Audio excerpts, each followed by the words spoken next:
2022, and the special meeting of the Shelton Planning and Zoning Commission being conducted entirely via Zoom is hereby called to order.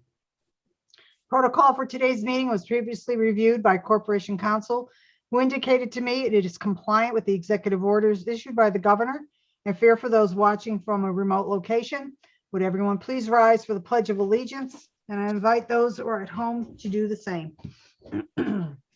I pledge allegiance to the flag of the United States of America and to the republic for which it stands, one nation, under God, indivisible, with liberty and justice for all. I'll start off the roll call of the commission, and staff, please verbally indicate you're present when your name is called. Commissioner Parkins? Aye. Commissioner Lastos? Present. Commissioner Motto? Here. Commissioner Tiki? Here. Alternate Commissioner Onofrio? Present. Myself, Commissioner Harger. Alternate Commissioner Usal, are you with us yet? No? Okay. Mr. Rossetti, our Here. administrator. Here. Mr. Nappy is excused. Mr. Panico, our consultant. Here. Ms. Vernassos, our recording secretary. Present. Ms. Charbonneau, our stenographer. Present. And for the record, Commissioner Kelly is unable to participate in this evening's meeting. And Commissioner Onofrio, you're being seated in place of Commissioner Kelly. Couple of points before continuing with today's agenda. Mr. Rossetti will act as a Zoom meeting host, while commissioners will be able to make comments throughout the meeting. The chair asks that you please identify yourself and wait to be recognized before speaking to make sure we are not all speaking over each other, to make sure our recording secretary and our stenographer are clear as to who is speaking. This evening, we have 3 public hearings, and I'd like to share the protocol for each public hearing, especially for those who may not have ever participated in a public hearing before. Mr. Rossetti will indicate if any written comments were received from members of the public no later than 24 hours before the start of this evening's meeting. If written comments were received, they will be read into the record. The applicant and or his associates will make their presentation, and in the case of a continuance, they will continue to present material. The commission can ask questions during each presentation or at its conclusion. The applicant and or associates can answer commission questions at the time they are presented or at the conclusion of the presentation. The public will then be recognized to comment on the application. The applicant's attorney and or associates will be given the opportunity to address any comments or questions from the public after the last person from the public has been given the opportunity to speak. If the commission feels further information is needed from the applicant, the chair will ask for a motion to continue the public hearing. The public hearing remains open. The commission is not allowed to make any public comment, discuss any part of the applicant or his associate's presentation, or receive any additional information from anyone. If the commission feels the applicant and or his associates have answered all questions, have addressed all concerns from the commission and or public, the chair will ask for a motion to close the public hearing. Staff will then schedule a discussion about the application at an upcoming commission meeting, during which time the commission will be asked by the chair on how it wants to proceed. I would also like to share the guidelines for members of the public who choose to speak at the point in the public hearing when the chair calls for public comment. Please identify yourself if you would like to speak by using Zoom's raise your hand function. After you are identified by Mr. Rossetti, please state and spell your name and state your address to assist the recording secretary and stenographer when doing the minutes in the transcript of the public hearing. Please present your comments and questions, which need to be directed to the chair and to the chair only, not to the applicant and or his associates. Comments from the public should address specific criteria of the zoning regulations, the merits of the application, and be new information, not a repeat of comments previously presented. Members of the public are expected to practice appropriate etiquette by being quiet, observant, and respectful. Disruptive attendees may be removed from verbally participating. So the first public hearing is for application 2127 Dominic Thomas for CG Long Hill LLC at and near 394 and 402 Long Hill Avenue and Donovan Lane, petitioning for a zone change from R1 to R2 for 8 pieces of property totaling 19.31 acres. Commissioner Amato, would you please read the legal notice for this application? Sure. Shelton Planning and Zoning Commission of the City of Shelton, Connecticut hereby gives notice of a public hearing to be held virtually on Wednesday, March 16th, 2022 at 6 p.m. via Zoom to consider the following.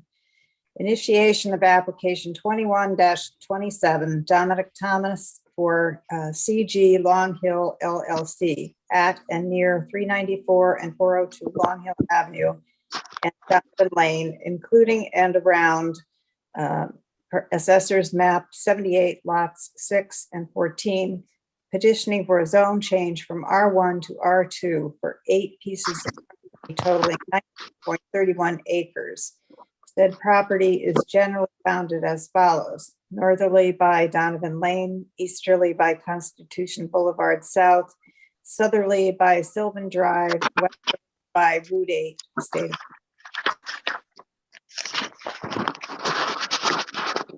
Okay, thank you, Commissioner Amato.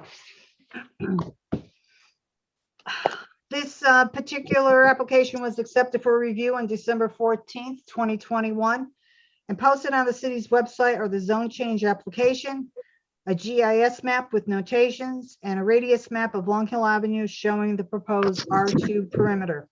Mr. Rossetti, were any other reports, materials, or correspondence received within the time period that need to be acknowledged for the record at this time? There were some comments from the public, but we can address those at the public session. Okay. All right. I believe the applicant is present, Attorney Thomas.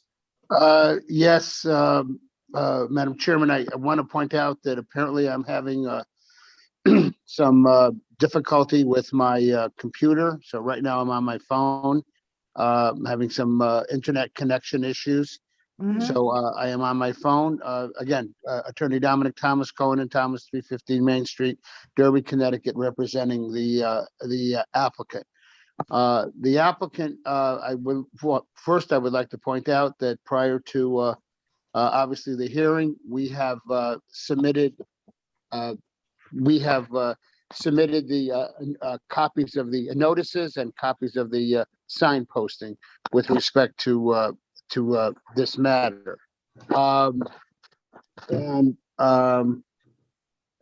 If the commission would give me 1 second, we have attempted the old adage of rebooting my computer. No, I thought it might work, but it isn't working. But anyway,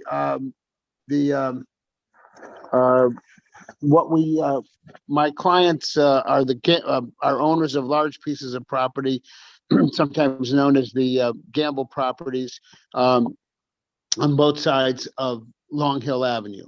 And I was approached and with the developer AJ Grasso also to look at the rezoning of the property to R2.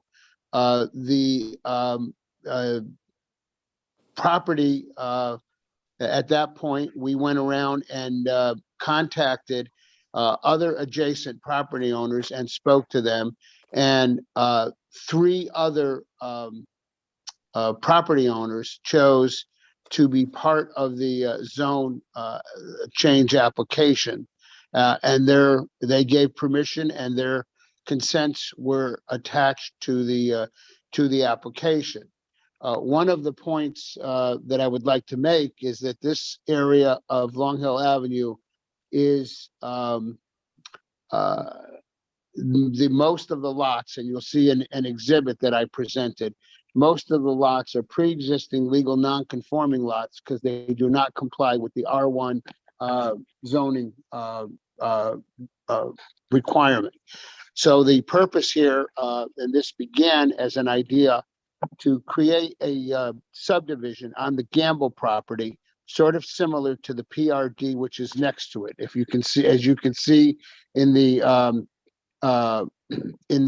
presentation of the zone change. What is up on the screen now is an exhibit that I prepared and submitted as part of the application. Everything that you see highlighted in blue are lots that are pre-existing legal non-conforming lots, more in line with the R2 zone. In other words, they are approximately in the neighborhood of a half acre. And so the ones that aren't pre-existing legal non-conforming are the ones abutting the large parcel of land that is the Gamble piece, because it is a PRD, and all the PRD lots are approximately 1/2 acre. The other thing that the reason we're going in there for this is for my client is interested in developing the property along the R2 zone, which would allow them to dedicate open space that abuts the open space in the PRD, which is owned by the land trust, which I will say filed a letter addressed to the chairman in support of this, because the property abutting the large Gamble piece is going to have open space at that point. And then the PRD open space also abuts City of Shelton open space in the R1. So other than the church property, which is identified in the other exhibit, but the church property being the St. Margaret Mary Roman Catholic Church property, there would be a band of open space, either owned by the City of Shelton or the Shelton Land Trust, that abuts Constitution Boulevard.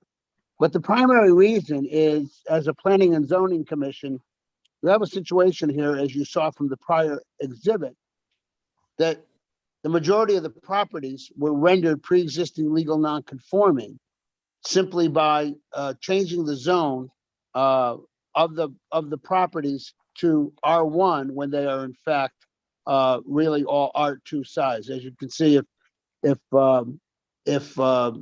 Alex could put up the prior exhibit, and you can see the extent of the small.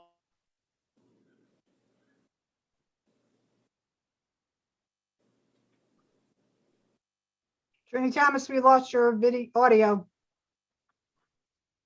No, it's frozen. It's Gamble family. The other is owned by, and again, this, I can't think of the name, Dampler, I think. It's a large parcel that could be created into 2 lots. There's a parcel at the end, there's 2 parcels off of Donovan, both property owners, Mark Loretti and Shangay, I believe, the other property owner, who have lots that are large enough to be able to potentially create a second lot under the R2 zoning because of the size of their lots, and because, as you can see, everybody is basically surrounded by smaller lots. So we believe from a planning perspective, you're not doing anything which is out of character in the neighborhood. As a matter of fact, if you were to rezone it, you would be bringing the land back into character of the neighborhood as the way it was originally developed. I would also point out, although it doesn't show it on here, that PRD 95, which is the infamous 405 Long Hill Avenue parcel, which is developed and approved for 4 lots. All 4 of those lots are very small. They are also a half acre or less, and the balance of that property, of course, is conservation easement. So we feel that when you look at especially at this exhibit, and you view on the exhibit what the surrounding properties are, and of course going to the, I believe it is the south or the east, you have the church property and City of Shelton property. But when you look around at the lots surrounding it, and especially the lots as you're going, I think, I think I'm wrong on my direction. Probably to the south would be the large blue and the PRD. You are actually bringing the properties into conformance with the currently existing sizes of the properties surrounding them. And then the development, as we produce, as you are aware, in any subdivision, you would have the you would have the right, obviously, to determine where it's best for the open space. but I will represent right now that the proposal that has been made is for us to create, for the developer to create the open space that borders on the open space in the PRD, thereby creating a band of open space. So with that, I'm willing to answer any questions of the commissioners concerning the application. Okay, so point out again on this particular exhibit, where's the city open space and anything that conservation has? The exhibit just left. Yeah, we'll put it back up. While we're doing that, I'll just, for the record, identify Attorney Yuso as being in attendance. It's The, the other one, or unless you come, okay, there's City of Shelton. I see it in purple at the end of Sylvan Drive. Okay. Yeah, at the end of the, I don't know, I can blow it up on my phone, but I don't know if you can see it. So at the end of the pink PRD number 2, Mm-hmm. you see there's open space.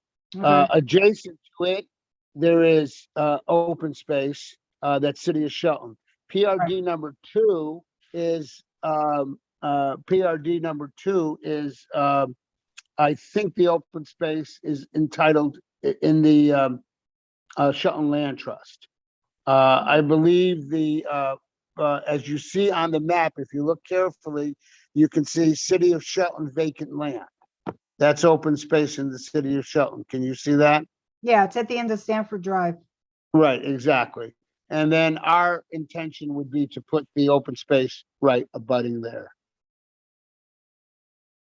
Could you circle the area that you're talking about? Where with the? Okay, so part of the orangey brown. Where it's Right, exactly. That would be, Okay. that property, again, abuts the open space. So it's realistic for us for the clients to understand that as part of planning and zoning's normal procedure that you have, you want to connect the open space. Mhm. And therefore, and if I could, guess my internet just came back. So if you have a second, I'm going to try to connect via my computer. Okay. And once I do,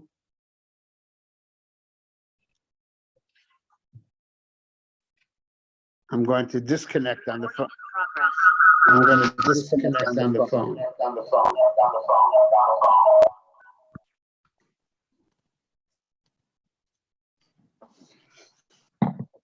I believe I've accomplished that. Okay, so you're on your computer, right? I am on the computer now. Yes, thank you. Attorney Town, on the, right above PDD number 95, which was the Gata property, the proposed R2, what's the, above that, what's the acreage in those two lots? I believe they are approximately I don't know if it shows it on there, but I believe they are approximately 1.3, 1.4 acres. Looks like it's, 1.7. 1.7. It says 1.7, 1.7 and 1.9 acres. okay, 3.6 acres. all right. In comparison to Gata that had 2 point something, okay. All right, any commissioners have I any? mean, again, when Yeah. you look at those lots under your R2 zoning, what they could possibly accomplish would be a second lot. That is the maximum they would be able to really accomplish there. Are you talking about the area above that I was just talking about? Yeah, the 2 areas above, yeah, because Okay. they would have to deal with issues of frontage. So that's 2 separate property owners there? This property, the property where it says proposed R2 Mhm. is property owned by the Gamble family Right, on a different LLC. The other property I think is owned by Dampler. I don't have, well, that's okay, so you were the referring, application in front of me, but they can get an extra lot, so you're saying each of those? they would be able, under the R2 zone, that is possible, subject to Mhm. it being an interior lot, subject to frontage requirements, there's several Right. things that Okay, would be required. All right, I think Commissioner Mono had a question? Yeah. Yeah, so on this long strip, proposed R2, the long strip, where would the road be and how many lots are you proposing? Would they be on one side? Would there be a road on one side of this or right Well, down the middle? It doesn't look like there's enough. Yeah, I do have, and I can give you, I think, a picture of that. Let me, now that I'm back on, let me see if I can, let me downsize my view for a second here and go into my flash drive. Gamble property zone change.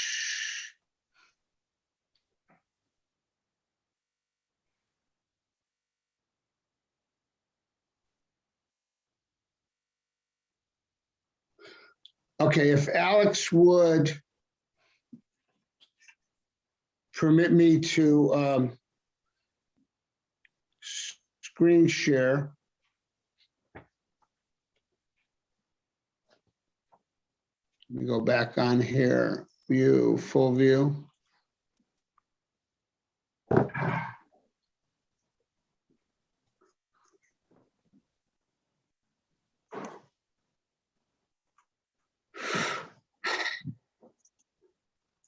Can you see what's on the map now? Not yet. Yeah, There it is. Yeah, okay, you got it? Yep. So this was prior to our filing, this was a draft that was done to look at it. And what your Commissioner Maddow, this Yeah. would be the subdivision. Here's where the road would go in. Now, remember, these properties, this property and this property are owned by the applicant, CG Longhill, okay? Yeah. So you would have a road in here to a turnaround, an appropriate turnaround. You would have lots along this area, and then this would be the open space, which, How as much you can see, abuts the other open space. almost half of it. How much acreage is the open space compared to the whole property? It looks like a fair amount of the whole. Yes, I'm not sure whether or not Mr. Grasso is on and could identify it. I don't trust lawyers estimating size. Sure. So I'm guessing that without the zone change, you'd probably really be only getting 2 houses on that, on those 2 pieces. Well, of they property. could put a road in, they would be able to get more, and then, there are other options that they would be able to do because it is a residential zone. But yes, without the zone, if you were just doing pure R1, Yeah, correct. you wouldn't get, I don't know, what would you get? 2, 5 or 3, 6. 5 or 6 versus what do we have here?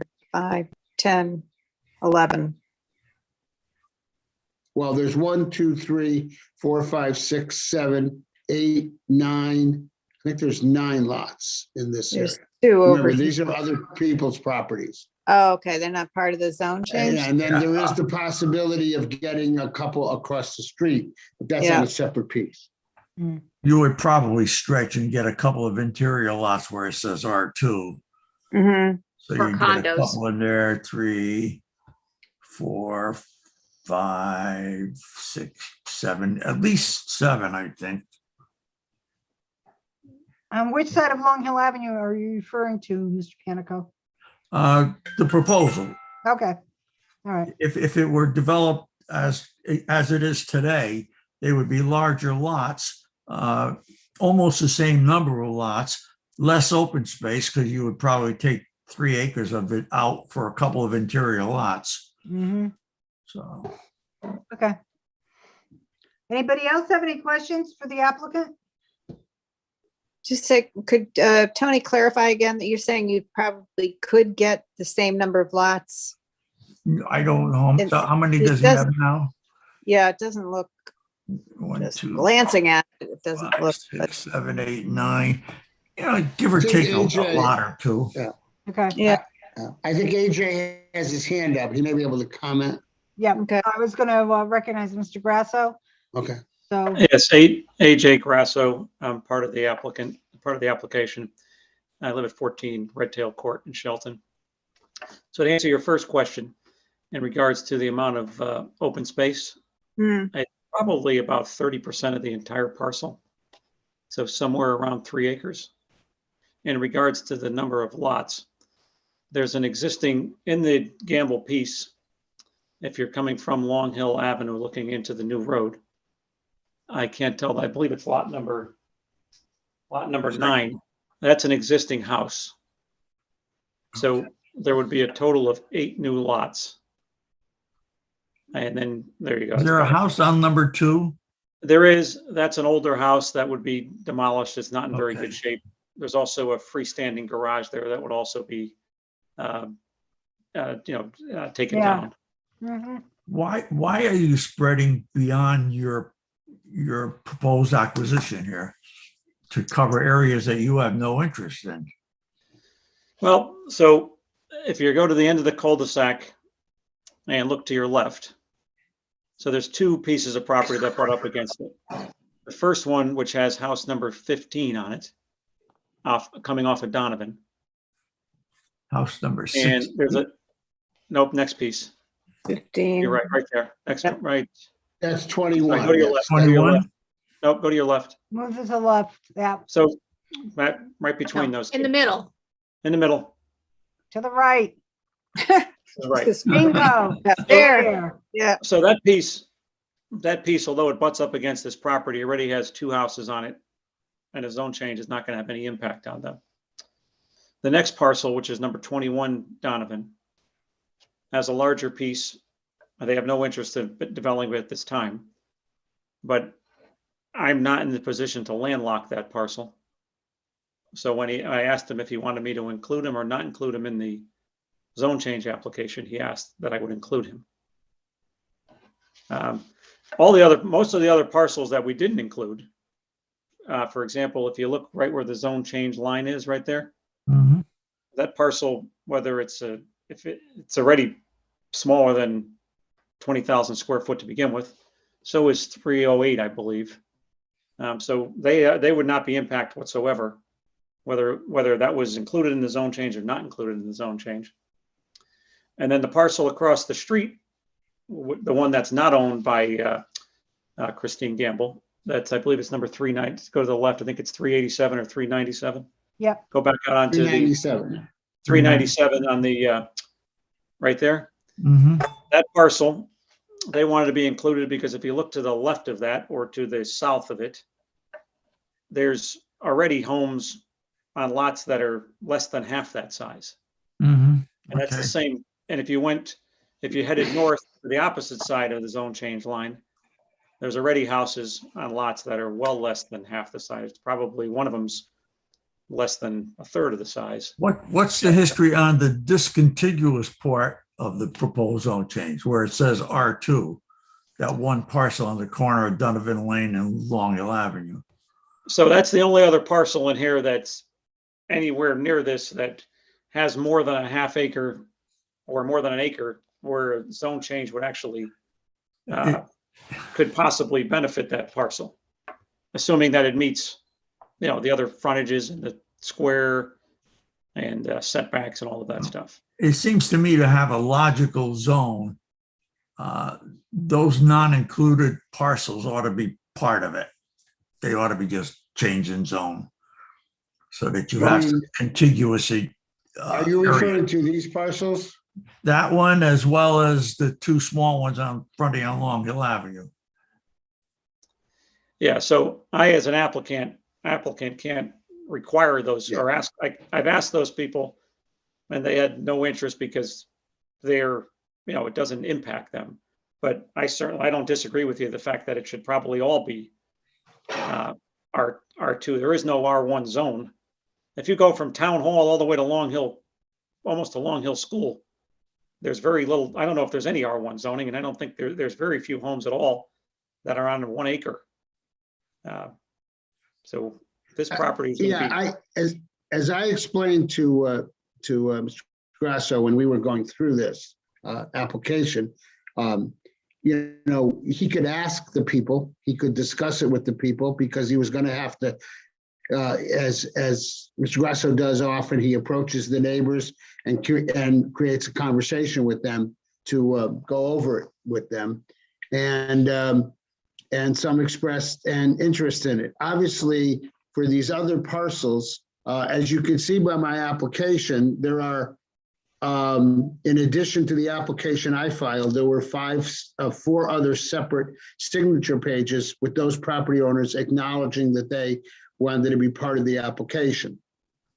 In order for these areas to be made, and it would be a perfectly legitimate step on the part of the commission can rezone it on their own because the commission doesn't need the permission of the property owners.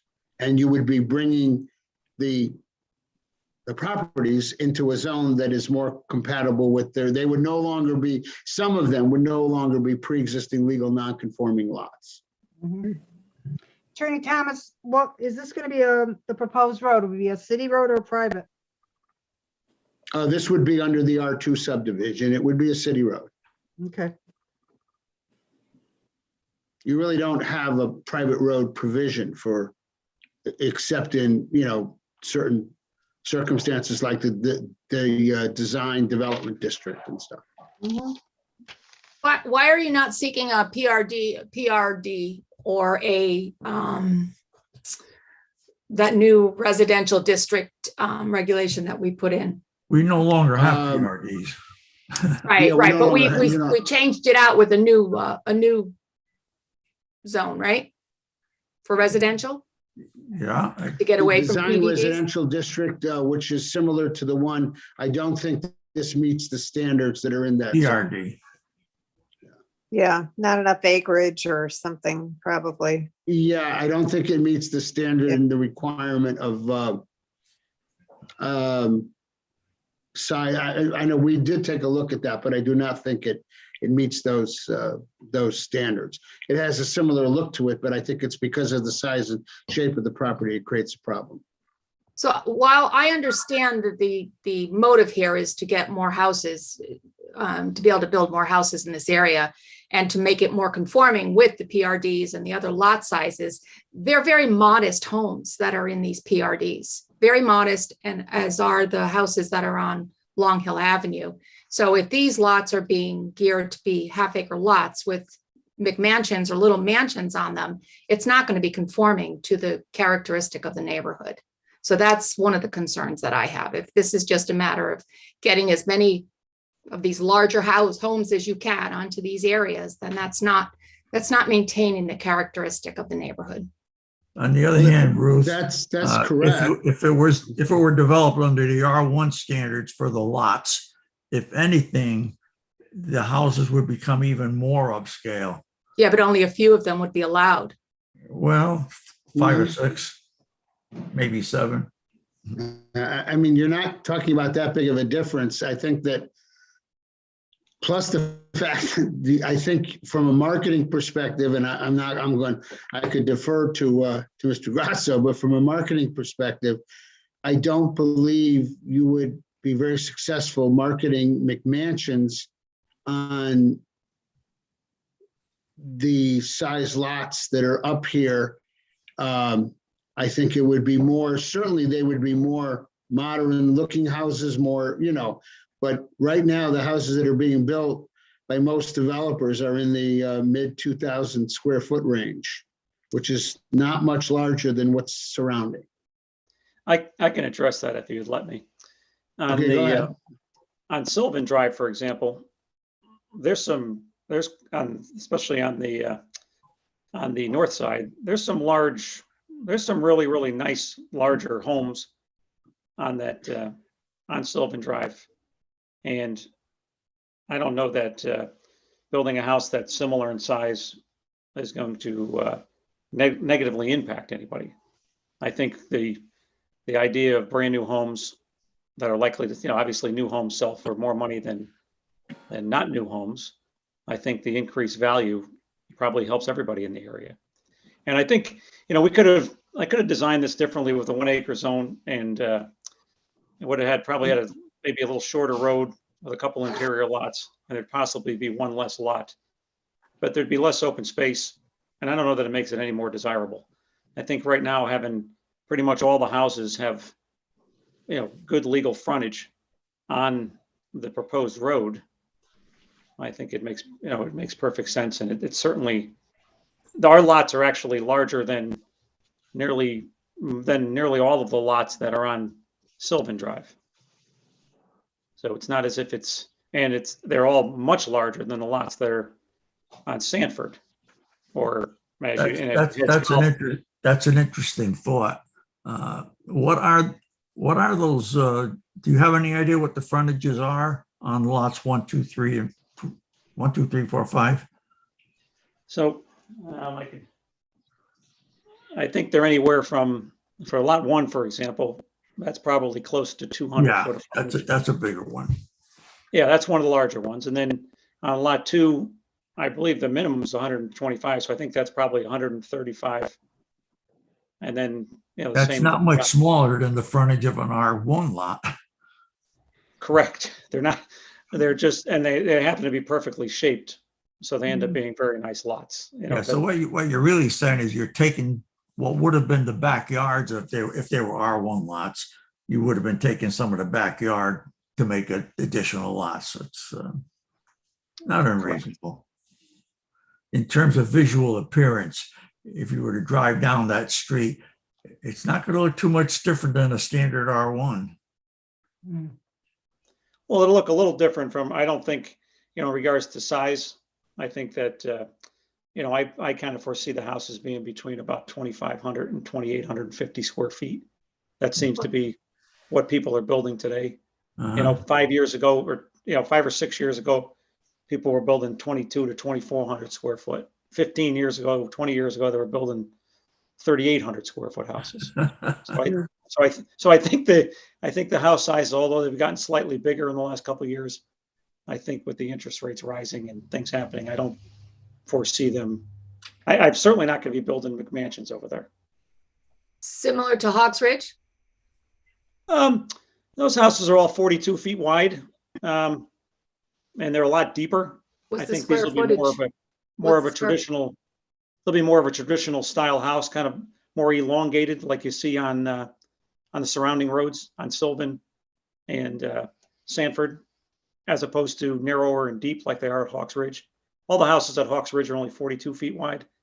'Cause I'm What's looking the at square these footage houses. on? What's the square footage Those of those? are those are 25 to 2,650 square feet at Hawks Ridge. They're just much deeper.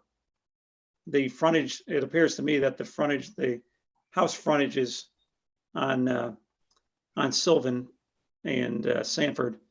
There's look to be between about 50 and 65 feet in length. And that's what I would anticipate these houses to be.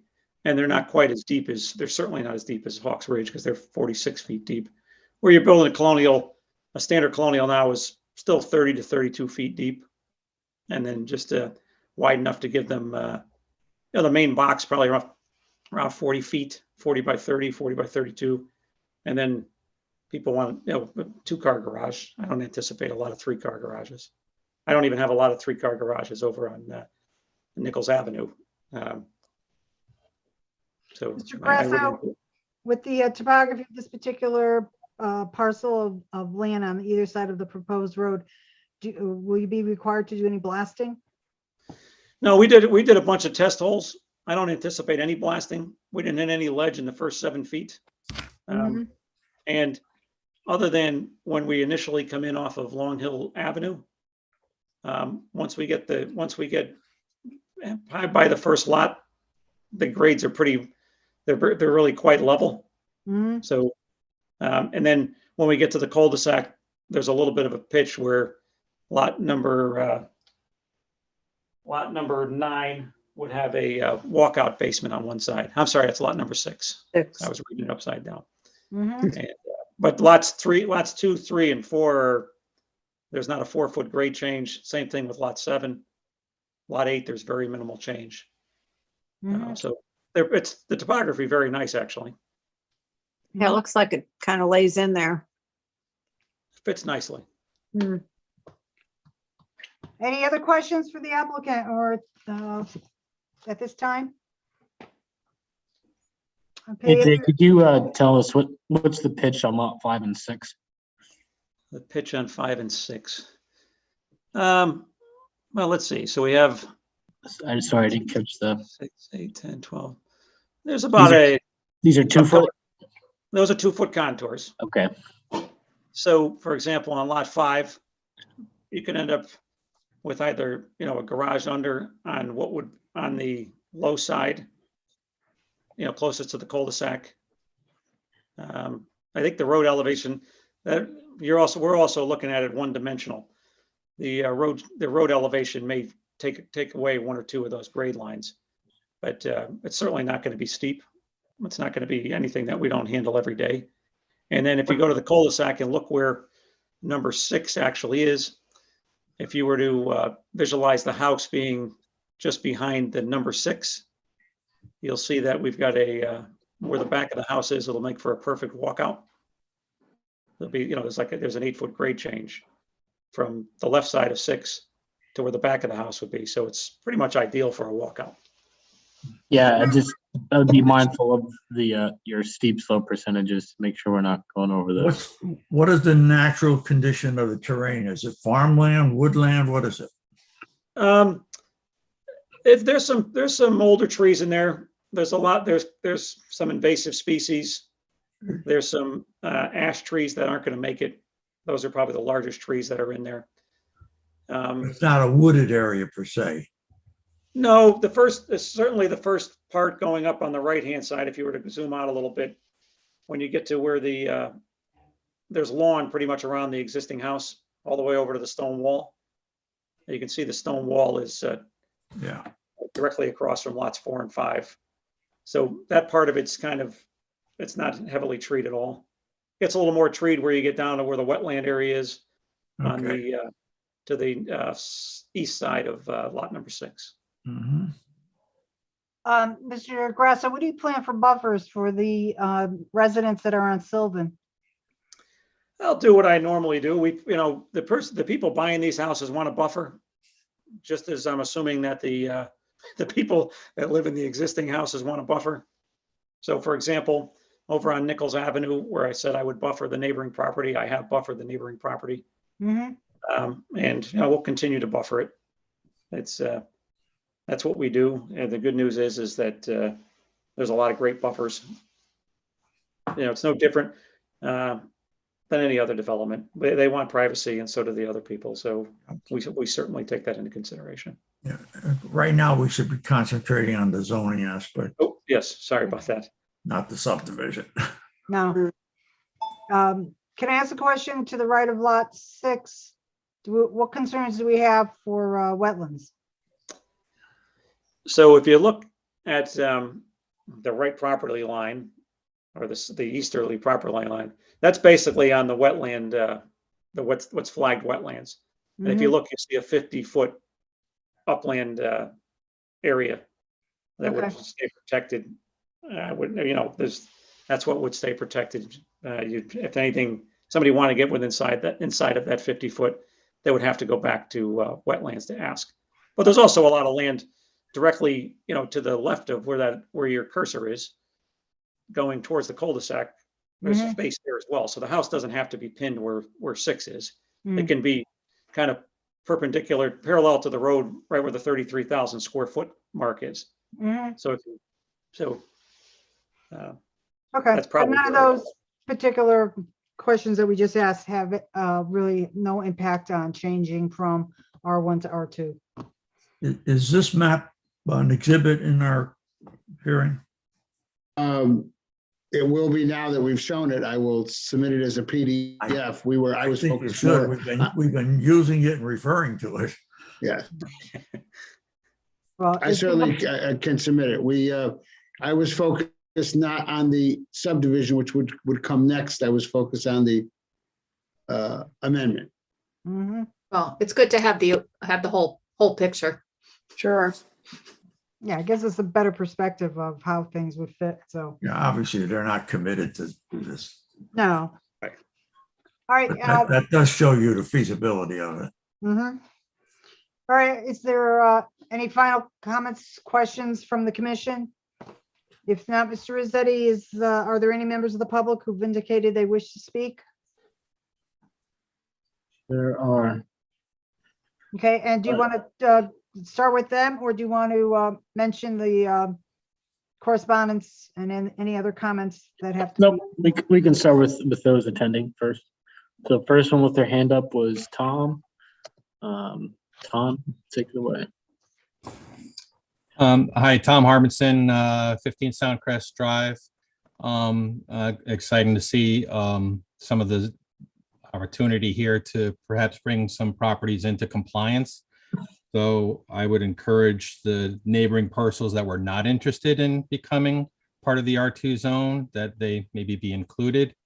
And beyond the ones that are close to Long Hill Avenue, I was wondering, maybe our planning consultant can give advice if the St. Margaret Mary Roman Catholic Church were to be rezoned R2, if this road as conceived or conceptual road, if that would provide access to the excess property that the St. Margaret Mary's Church has, rather than that property having to be eventually potentially developed via a crossing over Butternut Hollow Brook.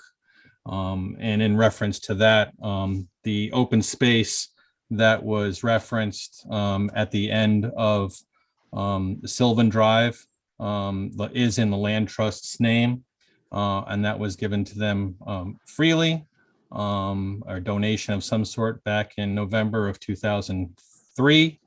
And the property just south of that on the end of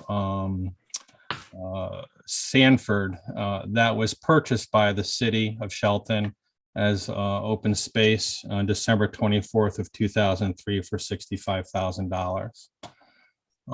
It does, again, that was conceptual and they weren't exhibits included, but now of course they will be.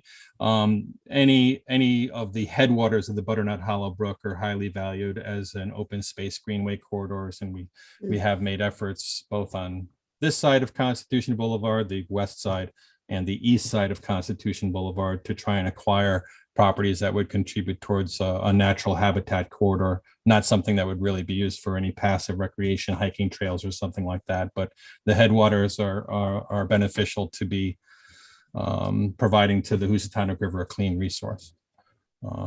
So I'm looking at it from a planning perspective as a citizen. I'm not speaking for the Conservation Commission. It's not something we've reviewed, but as a citizen, I think being able to increase our potentially increase the grand list with a greater density in an area that already has a similar density. Some of the square footage of properties on Sylvan and Sanford, I looked it up in the city's GIS. They're 2,300 square feet, 2,600 square feet. So what was described in a conceptual subdivision would not be out of character with that. I will also mention, because we have been referencing tonight, or you have been referencing the city's GIS system. If you look on the west side of Long Hill Avenue, the two parcels that were included in this, although the GIS system, if you look at it on the visual, it shows 1.9 acres. When you click on it and you see some detail, it shows 1.83 acres. That was for parcel number 9.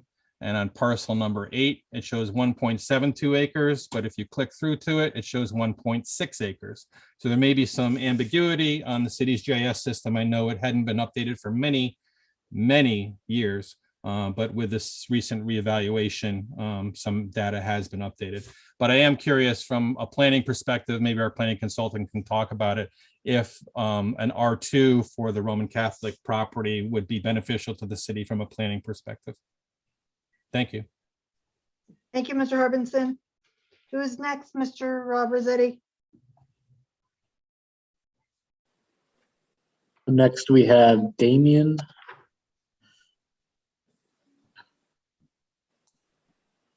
Okay. Yes, just this give is me- Dame. Are you hearing me? Yeah, go ahead. Just make sure you identify yourself and your address, please. Thank you. Damian Thompson, 29 Sylvan Drive. I was just looking at the zoning. I didn't see everything from the beginning, but I only have one concern, and I appreciate trying to bring value to the community in terms of more housing. Looking at the map, I understand at the end of the cul-de-sac on Sylvan, I'm just curious as to if you guys are gonna cut through right at the cul-de-sac to make an entry for the houses being built on that side of the side where the church is. If there's gonna be a through road from there coming around and cut through the cul-de-sac to come up on Sylvan, or is that gonna be still remain as a cul-de-sac and a road cut behind it? That is more a question once a subdivision application comes in. And Attorney Thomas and Mr. Pianico, you could correct me if I'm wrong. Yes, that would more be, I did bring up the map, so to understand what the individual is speaking about, I'm not sure. But anyway, yes, that would be more for an issue with respect to the subdivision, but not necessarily even for this subdivision. If you're talking about connecting the church property all the way down to, I'm sorry, all the way down to Sylvan, you know what I mean? I think, and what the individual may be referring to is if in my research, there was an indication of a road. Let me just blow this up for you. Do you see this area here? Yes, Where my I cursor see is? it. Yes. Okay, that area, I believe on some prior map, it may have been on the PRD map, that area was indicated to be like a road continuation in that direction. Mhm. Our clients have no intention of, you know what I mean? That's not, you know, we're not talking about our property. That would be something way down the road if somebody was ever developing the St. Margaret Mary property. Yeah, that's not part of this particular property Right. that's under consideration right now for this application. Okay, thank you. Thank you. Sir, could you just spell your last name? Are you still referring to me, Damien? Yes, I Yes. am. Thank you. Oh, I'm sorry. It's Thompson, THOMPSON. Perfect. Okay, thank you very much. Thank Mr. you. Rossetti, who's our next speaker? Next up, we have a Stephanie or Steve. Not sure which. Hi, Go ahead. my name is Stephanie. The last name is Rose, Rose. I live at 7 Donovan Lane, and it's come up quite a bit that there would be no impact on the neighboring houses. If you take a look at the map, if we could bring up the map again, Mm-hmm. you can see where my house is, and it would literally impact all 3 sides of my house, the zoning change. Besides the fact that I would end up having a street and a turnaround put in my backyard. And what was also mentioned was that this area is not woodland. This entire area is completely wooded. You can come take a walk. There is so many animals and so many trees in this woods. This is not just grassy area. This is woodlands. So this would be another way to take away with that woodlands. And the reason I moved to this area, I've lived in Shelton all my life. I have a business here in Shelton for 18 years. So I really enjoy Shelton. But the reason I moved here is because it was zoned in my house. My house area has that R1 zoning. So if I wanted to live in an R2 zoning, I would. But I worked really hard to pay for my house and to have some free land around me, you know? I really don't like the idea of all these houses coming in, and actually, as you can see, I would be surrounded by 3 areas, and that street would be right behind my backyard with a turnaround. And this is all woodlands, all woodlands. So I'm just wondering when is enough, to build in Shelton? Because there's so much building going on and there's so much property. Um, there's not open space anymore, really. And I understand they're saying they're gonna get some open space, but that's wetlands, so they couldn't build there anyway. But it's devastating for me. It's devastating for a lot of the people on the other side of the street on Sylvan that I've talked to, because yes, we really enjoy this neighborhood. That's why we moved here, was for this neighborhood, and getting it developed like this is just not something that we are looking forward to here, but so that's what I wanted to say is we kept hearing that none of the neighbors would be impacted. Yes, we will be impacted by this. Yes, it is woodlands.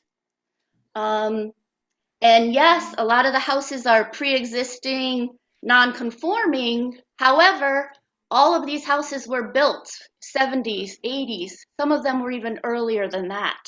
These are not brand new houses that are non-conforming. So this is the old neighborhood of Long Hill, and getting it built up like this is not something we agree to. Stephanie, if you wouldn't mind, just to make sure I'm clear, while your address is 7 Donovan Lane and your access is from Donovan Lane, you have a long driveway to your properties in the rear? Correct. Okay, and that's what you're saying is that the southerly boundary would be abutting the proposed road? The proposed road, Mhm. also on the, what is it, the west?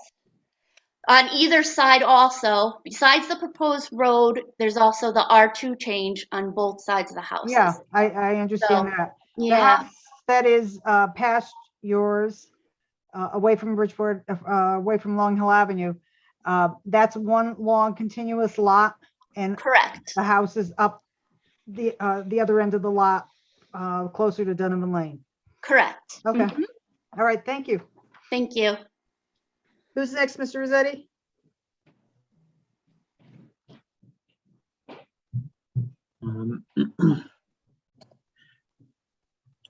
Let me see. Tom, did you raise your hand again?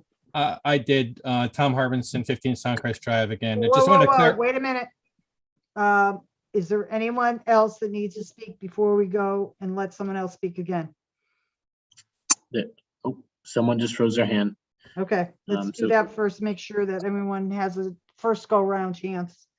Okay. Okay, There's an MS. Please identify yourself for the record. Hi, Michael Seegers. Can you guys hear me? yes, we Yes, we can. All right, I live at 26 Sylvan Drive. And Michael, And just to spell your last reiterate- name. Segrist, Sigrist. Thank you. Go ahead. Yes, just to reiterate the lady before, we just moved here for the quality of life and with all the woods back there and because of the wetlands, so we weren't ever expecting them to build back there. And we believe that there's just too much congestion in Shelton, and then numerous units would just make it worse. And then personally, there's lots of wildlife back there. I mailed in my letter also with some pictures and the other stuff I couldn't prove for wildlife. And I believe the city of Shelton should just buy that whole section and then make like a path down to the other forestry for the wildlife with the pipelines down there. That's basically all I got to say. Okay, thank you, Mr. Seacrest.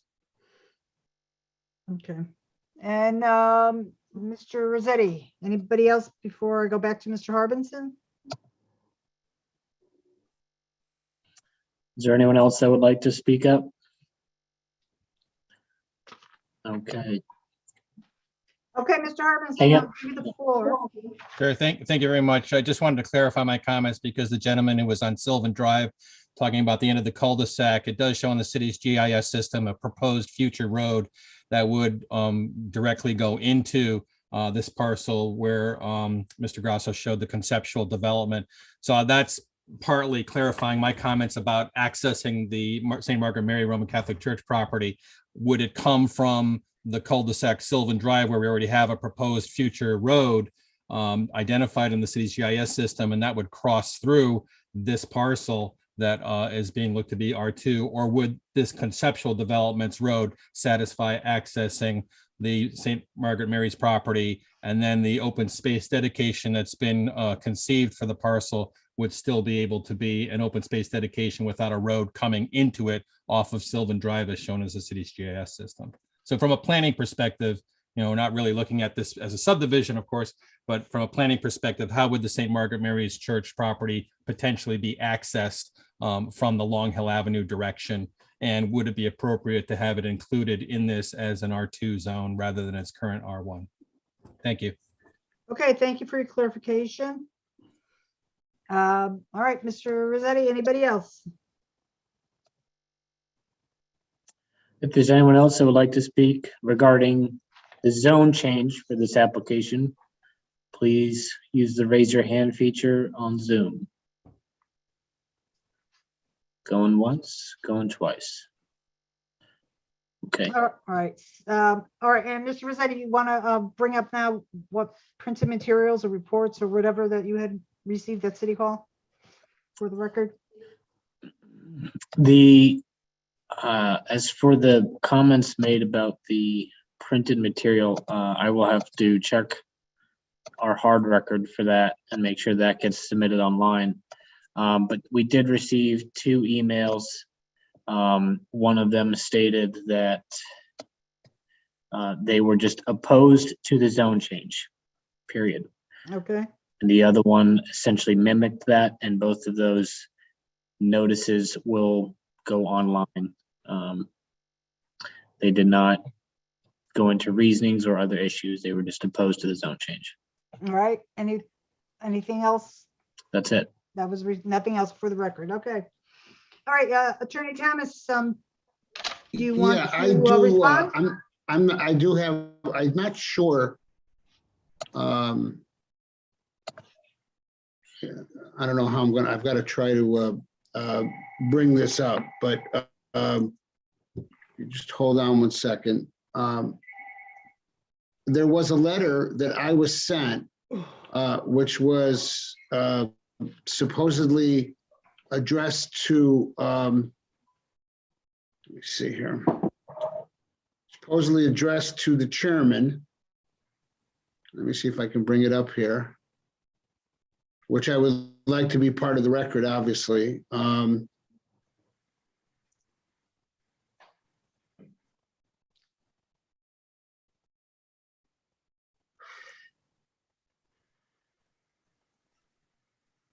You should be seeing it soon. I just want this to be part of the record. I thought it was already online. It was addressed to the chairman back in February 16th when this was originally scheduled, but had to be rescheduled. Can you see it now? Yeah, it's there. Okay. So I just wanted to, this is a letter from the land trust in support of the application. All right. So I just wanted to be part of the record. And the only response I have, and I've been before you enough times saying a similar thing. Whenever I'm before you with an application and the application is on land that hasn't been developed and it's greenery, it's difficult to explain or to point out that it can be developed in accordance with the zone. I do want to comment that the last public person made the correct comment, which was if this land were not to be developed, the only way would be for the city to buy it. Other than that, it could even be developed and cleared and everything as an R1, as was explained earlier. There may be a single lot less, but it's not going to have an impact. But it would be developable in accordance with that. Our position, as we stated at the beginning, was development in accordance with R2, similar to the sizes of the surrounding, and also creating a greater amount of open space, we believe is an appropriate way to go forward. That's all I have at this point in response. I have one more comment. If you can pull up the map that shows the end of Sylvan That's Mr. And Grasso the, speaking? Yes, can you hear me? I'm sorry. Yeah, go ahead. So if you could pull up the map that shows the end of Sylvan, I wanted to address the, when I was asked earlier, and how many 1 acre lots could you have on this parcel? We had drawn, can you zoom out a little bit so I can, maybe it's the map, maybe this isn't the, yeah. So we had drawn maybe a little further too. So we had drawn another 1 acre, back in one more time, I'm sorry. We had drawn a 1 acre subdivision, typical R1 subdivision. And we utilized the proposed extension of Sylvan, which would allow us to get the same number of lots as we're currently asking for. It would then it would extend Sylvan into the property, and then it would eliminate a bunch of open space. That's not what we want to do. And that's the reason why I came in with this application. I didn't want to have a shorter road. I didn't want the new proposed road to be a shorter road with a couple of interior lots, and then an extension of Sylvan onto the property with, again, a couple more 1 acre lots. Because for a couple of reasons. One is I think it's a much nicer subdivision as an R2. This piece of property, whether it's R2 or R1, is going to be developed one form or the other. This allows us to give a much greater amount of open space, and it also allows to protect a vast area of the land that we wouldn't have to disturb at all. And I just want to clarify, I didn't mean to say that there's no trees on this property. What I said is the first portion of it, a lot of it's lawn, then there's trees. The largest trees in there are elm trees, which are about to die, but it's not, I didn't by any means say, I wasn't trying to make the point that it was a grassy field, or, it certainly, wasn't being hayed. I just want to clarify that. Right. Okay, just so that, to make sure that we're all on the same page, right now, this could be developed as R1 as of right, with bigger lots, less open space, or if the commission did change it to R2, it would be developed with smaller lots and more open space. But either way this is property that will at some point be developed. This is not something that is just going to be left in its present state by the current property owners. The impact on the property in question would be the same with either zone developed. Mm-hmm. Mm-hmm. Okay. All right, Mr. Panico, do you have any comments for the commission? No, I just think we need to have some discussion about, if you were to look favorably on it, how do we draw the lines so that we have one contiguous parcel and not two separate pieces? Mm-hmm. That doesn't really make consistent sense for zoning. Are you talking about pieces on both sides of the street? No, that part, they're directly opposite each other, so they logically can be tied in as they are. Yeah. It's the one just to the north of that, or just further up along Hill Avenue, right on the corner of Donovan, which is separated. Yep. I mean, it would seem to me that at the very least, it ought to be tied in Mm-hmm. by including those other two parcels that separate them. Mm-hmm. Okay. All right, so any final comments, questions, or concerns by the commission? I would just second Mr. Panico's concern and opinion that not having a congruent zone would be ill-advised. Mm-hmm. Okay, what's the identity on those lots? Can you zoom in? The vacant one, the R1 zones, Yeah.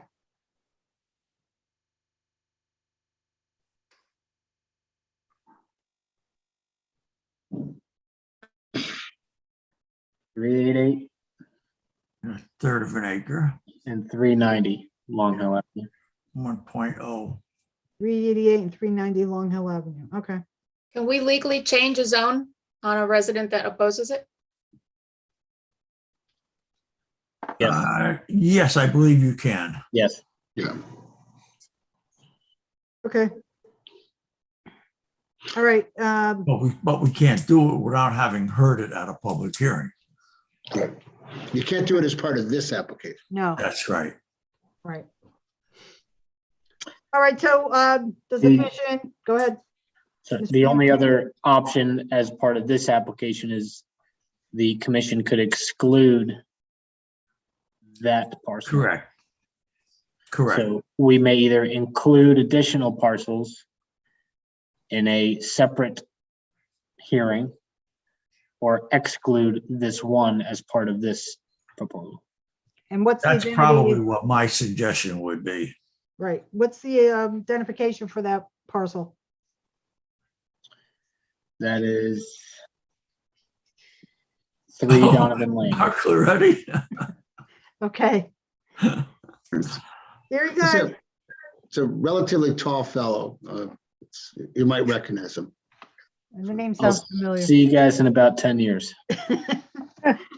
All right, so in any event, does the commission wish to continue or close the public hearing? What's the consensus? I don't think there's any more information that we need to get. It seemed like a pretty thorough presentation. I don't have any further questions. Right, But based on Tony and Alex's just recent comments, do we have the ability to move forward on a decision on this without investigating further? mm-hmm. True. Mr. I mean, Panico, what we do you can- think? I'm Close the sorry, public- I was writing the note. Was that question addressed to me? No, Right, Ruth yeah. just threw it out in general, but I think you could weigh in on it if Ruth repeats it. So if we close the public hearing, do we have enough information to make a decision either for or against this proposal based on the comments that you and Alex just made regarding Congruent. congruent parcels? I believe you can. Yeah. You can change a smaller portion than what is requested. So we would take one of those out, that larger Right. parcel Yes. out, The discontinuous one. right? Mm, You have the right, the commission has the right to deny, approve, or amend, but in a zone change that's made by an applicant that's not the commission, the right to amend would be the right to reduce the proposed area. Correct. Because we have, if you look at our application, all of the other property owners, all the property owners have either acknowledged and signed as part of the application to allow their properties to be part of it. mhm. So you would have the right to take an action that did not include a portion of the map. That would be a modification within your power. Okay. Thank you. All right, who else? Commissioner Laskos, Commissioner Tiki, Commissioner Anafrio, what's your feelings? Keep it open or close? To Commissioner Onofrio, I don't have any questions. I think it was pretty straightforward. Mhm. Okay, Yeah, this is Commissioner Tiki. My questions were asked and addressed. It does not sound like there's any other outstanding information in which we would need to keep this open. okay. Commissioner Laskos? I think it's fine to close it at this point. Okay. All right, so if it's the consensus of the commission to close the public hearing, is there a motion from a commissioner with that regard? This is Commissioner Tiki. I'll motion to close this public hearing. Okay, there's a motion to close the public hearing for application 2127 from Commissioner Tiki. Is there a second? Commissioner Onofrio, I'll second. Okay, thank you. So on the motion to close the public hearing for application 2127 made by Commissioner Tiki, seconded by Commissioner Anafrio. I'll do a roll call vote. Commissioner Parkins, Aye. Commissioner Laskos, Aye. Commissioner Motto, Aye. Commissioner Tiki, Aye. Commissioner Anafrio, Aye. and the chair votes aye. So this item will be on the agenda of an upcoming meeting for discussion. Okay,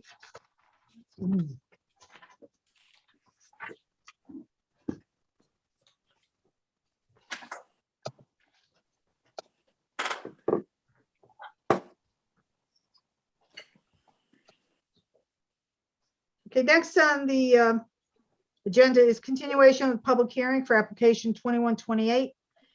Dominic Thomas for Primrose Development LLC, 113 Canal Street.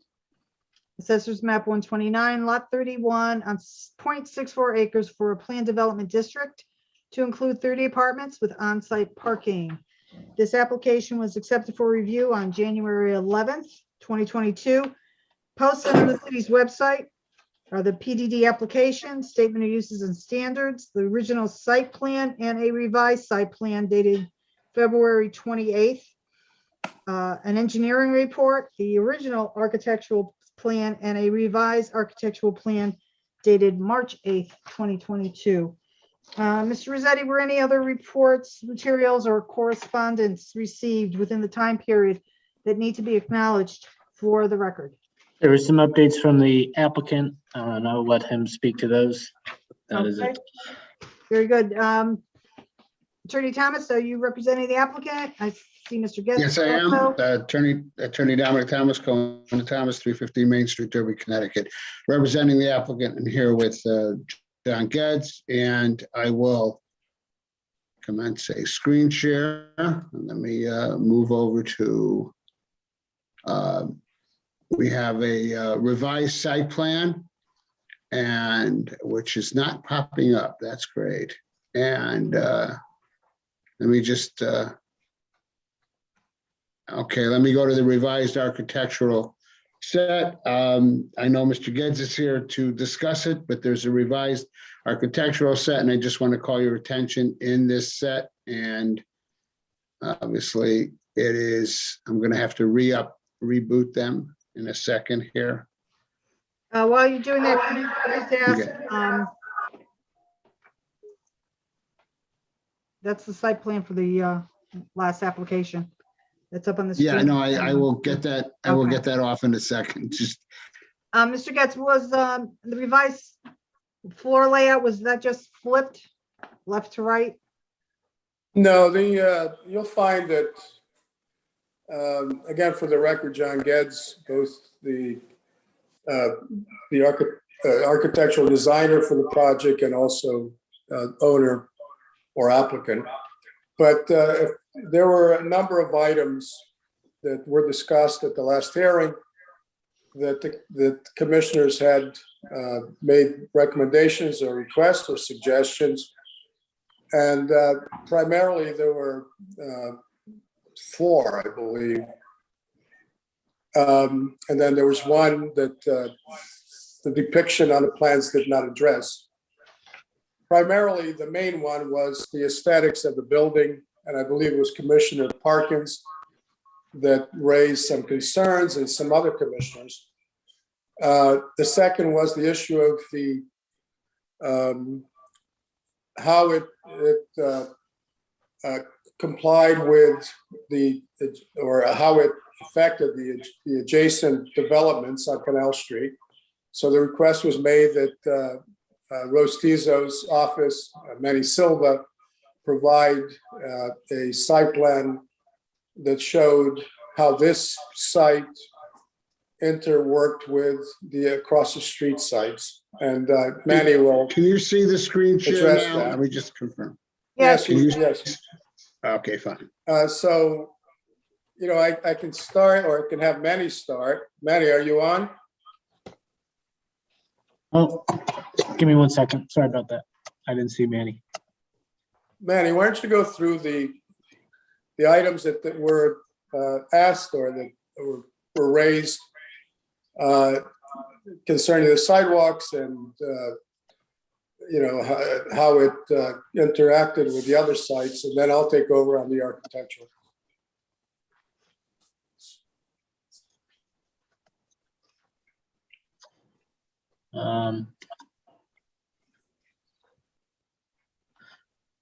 I asked Manny to join as a panelist. It might just be taking a second. I'm not sure what's going on. Well, while we're waiting for him, basically, what you've got on the screen in the middle of it is the Chromium site. It depicts the building, the proposed building, the parking to the right side or south side.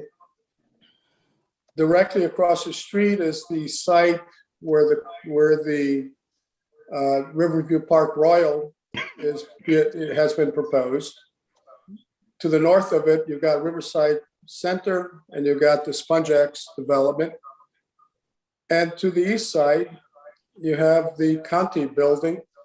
Now, what this does show you is basically the proposed building and its parking lot and its a proximity to the Conti lot, which is the municipal parking, since parking was raised as an issue.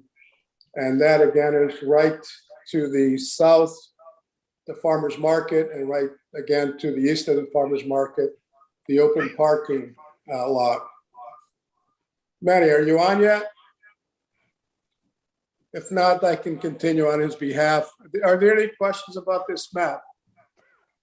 No, but I just wanted to make sure everybody has the right orientation. What would be considered the front of the building would be facing Canal Street East, which is the riverside. That is, well, in this particular case, you actually have three fronts. You have the one facing the river, which is, as you've indicated, facing Canal Street East. You also have a front, which is the entrance to the apartments on the south side, which is on the parking lot. Right. And then I created another facade that faces the north, which will be the river walk, or not the river walk, but the pedestrian walk between the end of Center Street and Canal Street. And also the river walk. Right, but there is one artist rendering that's a Chromium mixed-use building, Canal Street West. And that looks like it's overhead doors, service entrance kind of. Yeah, I actually provided the commission with, again, the revised elevation or the new design for the building. And I have two artist renderings, which I think Dominic Thomas can, Dominic, can you put those renderings on? There you go.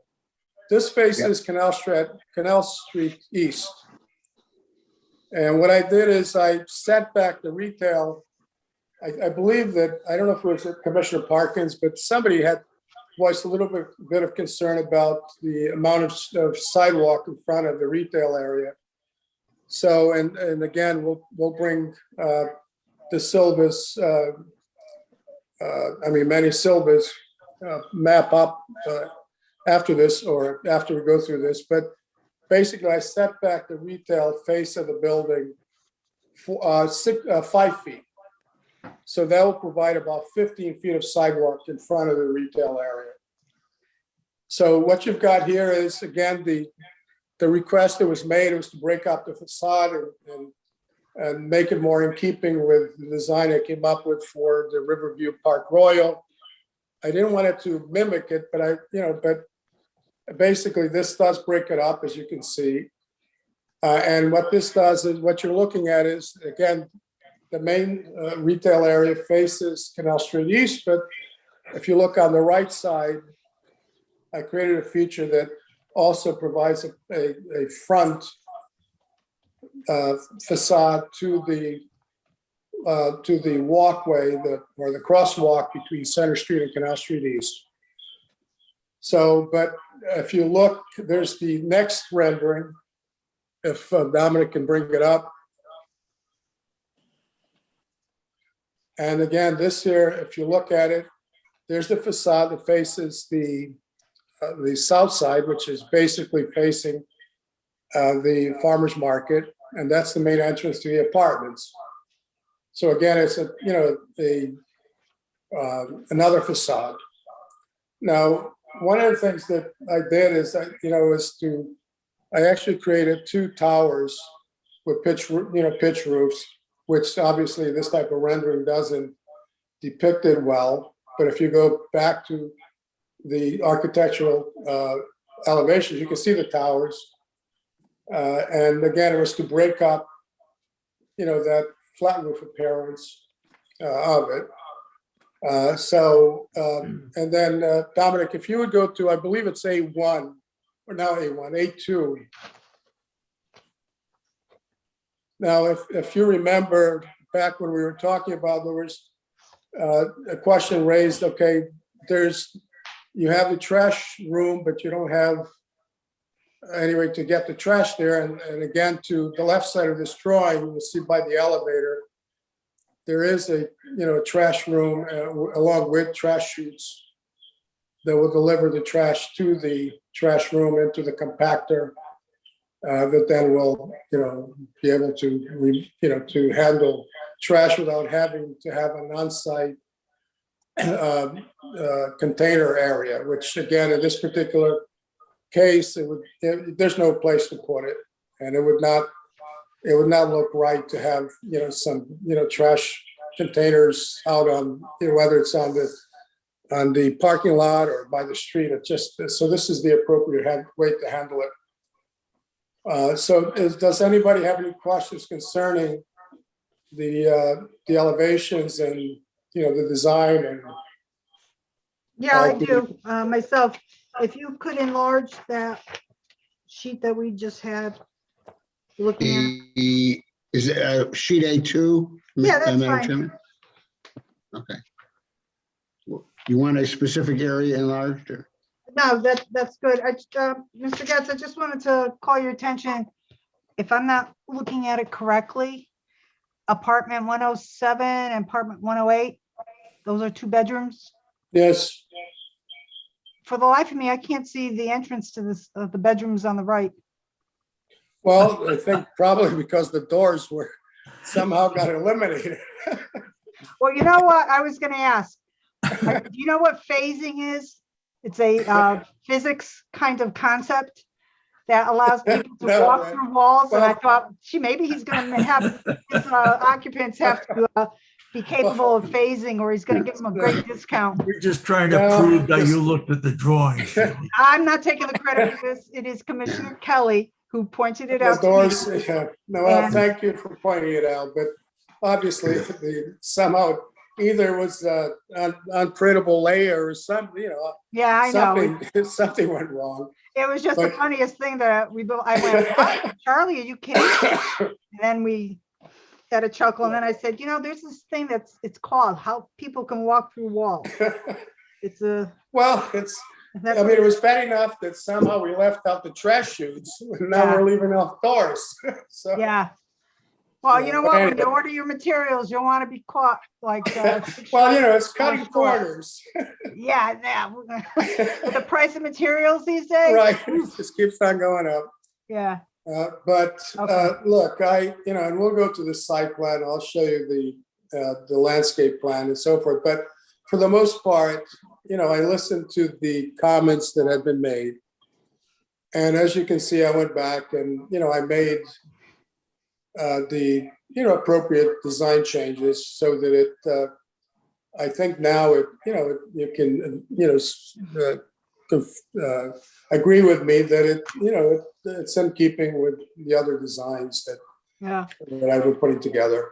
I think that, basically the mix of the units is the appropriate one. As Commissioner Ticky had, mentioned or requested, I have agreed to put, 3 of the units under the 80% median income affordable component. That would be basically 2 1-bedroom and 1 2-bedroom units. Good. So as far as architecturally, with the exception of missing doors, if there's any other comment, I'd like to address it. Okay, I do have a serious one. We never had a tech session on this particular project as far as I can remember. You might have had some discussions with staff, but not with a couple commissioners as we're permitted to do. And it struck me as I was looking at this earlier this afternoon. We have this one long building. Had you ever considered having 2 smaller buildings and having a center courtyard that you could cross from Canal Street east to west and vice versa, so that you have some kind of open area in the middle, and it's not visually, you can look through from the back of the Conti building all the way over to the Riverside Lofts area.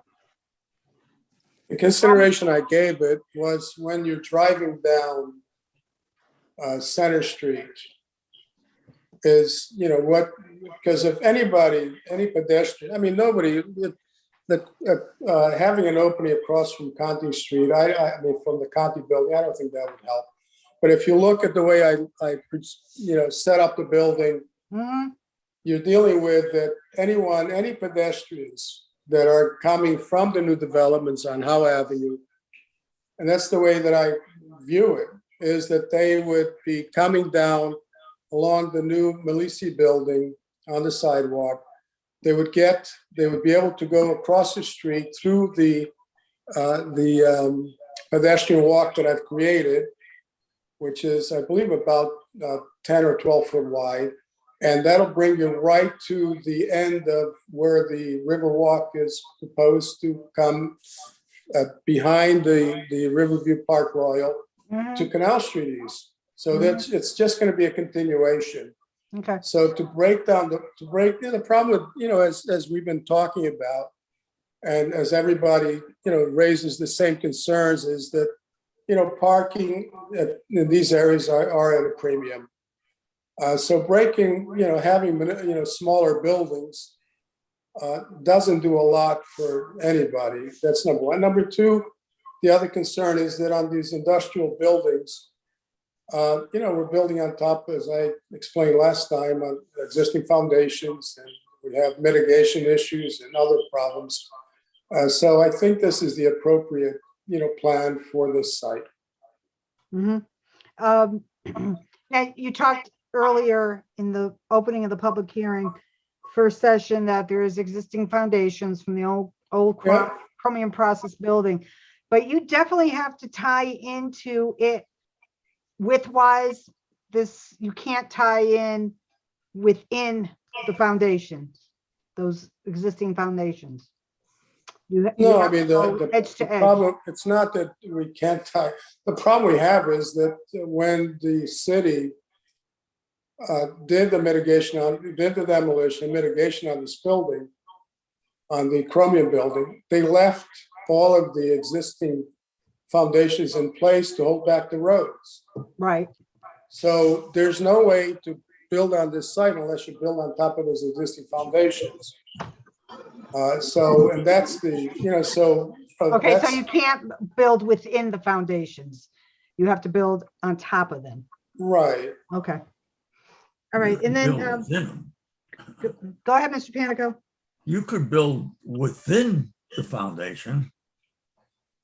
Why couldn't, Well, it presents other issues. explain what happened in the front. You set the ground floor wall back, and you cantilevered the upper floors, correct? Yes. Where is that front wall at the commercial level? Is it on the old wall or is it not? Yeah, but that's different because the loads are still being transferred to the street wall. Okay. Meaning that the interior wall is not load bearing. Okay. I mean, look, I'm not going to, these are engineering design issues, but all of these sites have specific, have certain, issues to them that they all have. All of the ones that we've been faced with, from the Avalon site on up. The fact is that, this site in particular is narrow, so there's limitations that, so look, I'm proud of the final design of this building. And I believe it's the best thing for this location. I did, as I said, I took into consideration certain factors, and I just didn't plop a building on it. I just, I thought it all out. Originally, as you know, the building was set up on the south side. And again, it had to be moved to the north side because of, again, issues that are pre-existing. Right. So, there are, there will be still issues associated with the infrastructure to build a building. And the reason being, as I explained last, is that both the walls and the slabs of the existing building were never removed. It was brought in to fill the basement, and the plan was, what they did is they put a liner in at about 6 foot of depth. So we're going to have issues to build this building. I don't have all of the answers right now for the technology that will have to be dealt with, but it's not going to be easy. But it'll be done. What can you do to enhance the appearance of the back wall? I was just going to ask that. Well, unless we have 2 fronts, I don't know. I mean, let's go back to the back of it, and keep in mind it's more attractive than the county building. Yeah, I know. We hope that's not permanent, John. Well, I don't know. The Canal Street But if side you is look at very this, nice. But if the you look at the backside left is- side, if you look at the left side of the building, I enhanced that there because of the fact that that's really, as you're driving down Center Street, that's what you'll see is the left side of the building. And that's why I created that tower with the standing seam roof and the details, even though it's, again, it's just windows and stuff. And then as you go to the right, those are for loading of the retail shops. That's where the back of the stores will be. That's where the toilet facilities will be, and so forth. So, with the exception of creating a transom above the door, so it's just John, when you build on an island with streets all around you, you really have to finish the building on all streets. Well, Could you put up the artist rendering of one of the buildings on one of the sides? Okay, there's east. It has a lot of symmetry. This does not. This looks unfinished on the right half. I think you need to do something with those garage doors, I maybe. can add, I can add a little bit of detail to break up that wall, but at the end of the day, it's I can introduce something there. Got some awnings over the doorways. Yep. Yeah, it's something. I mean, look, I can break it up. I can dress it up. It's not. I think as you see, look, what I did with the main entrance to the apartments. It's attractive. It's nice. It is. That center section with the 3 levels of windows isn't bad at all. The brick to the right looks good where you have the single window. The left side, it looks like you ran out of brick. No, that's where the elevator. But anyway, look at the front of the building. Did the Masons go home early one day? Look at the other elevation of the Canal Street East. If you look at it, again, even That's though very it's, nice. I broke it up. I added that little detail. It's not, major projection, but it just broke it all up. And I can add something similar to the other side. Yeah, I think the other side needs to be dressed up a bit. Yeah, no, I mean, look, overall, as I said, Where is the stairway now? You took out those big windows to light up the stairway, huh?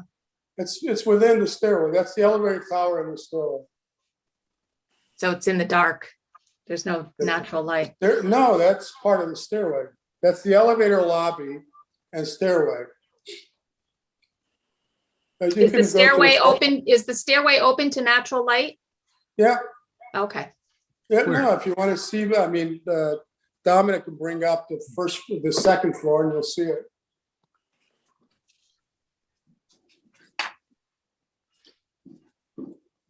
Dominic, that's fine. Just go to the left side. If you can zoom in on the left side of the plan. You see, Ruth, that if you look at the stairway, you see how the wall goes into the glass wall. And what is it, that little room behind, adjacent to the bedroom, that's like a walk-in closet? It's a walk-in closet. Yeah, Back elevation is missing windows. yep. Where, if you look at unit 201, 301, whichever one you want, you have windows. You have the double window, then you have a single window in that walk-in closet. That's not on your elevation. Well, maybe the artist missed it. I think so. Yeah. You better start a list, things he missed. There's Well- more windows to be put in there. He may have missed it. I mean, look, I send the drawings to him, he draws it up, but it is an artistic rendering. Mm-hmm. So you've got equal 15 one bedroom and 15 two bedroom? Is that? Yes. Yep, And parking for 1.5 per unit, correct? yeah, that's correct. But again, 1.5? No, you haven't got 1.5.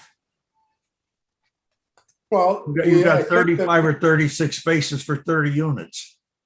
I think in this particular case, as you can see from the site plan, you're basically right across the street from the county lot.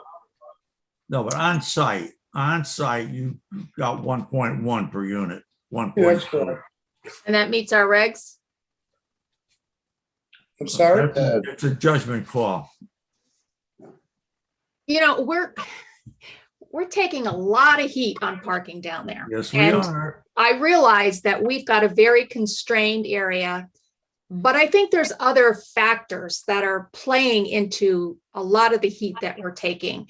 And I think one of those factors is naturally any development, and I am not directing this specifically to you, John, but just in general for all the development that's going on downtown.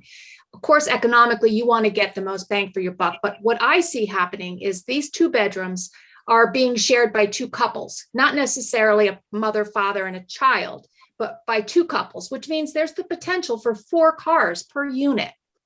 So if the owners of these buildings are not controlling this situation and you're just getting the rent regardless, you're helping to create this nightmare down there. So again, I'm not specifically pointing this at you. I'm just saying as a general, this is what I perceive is going on down there.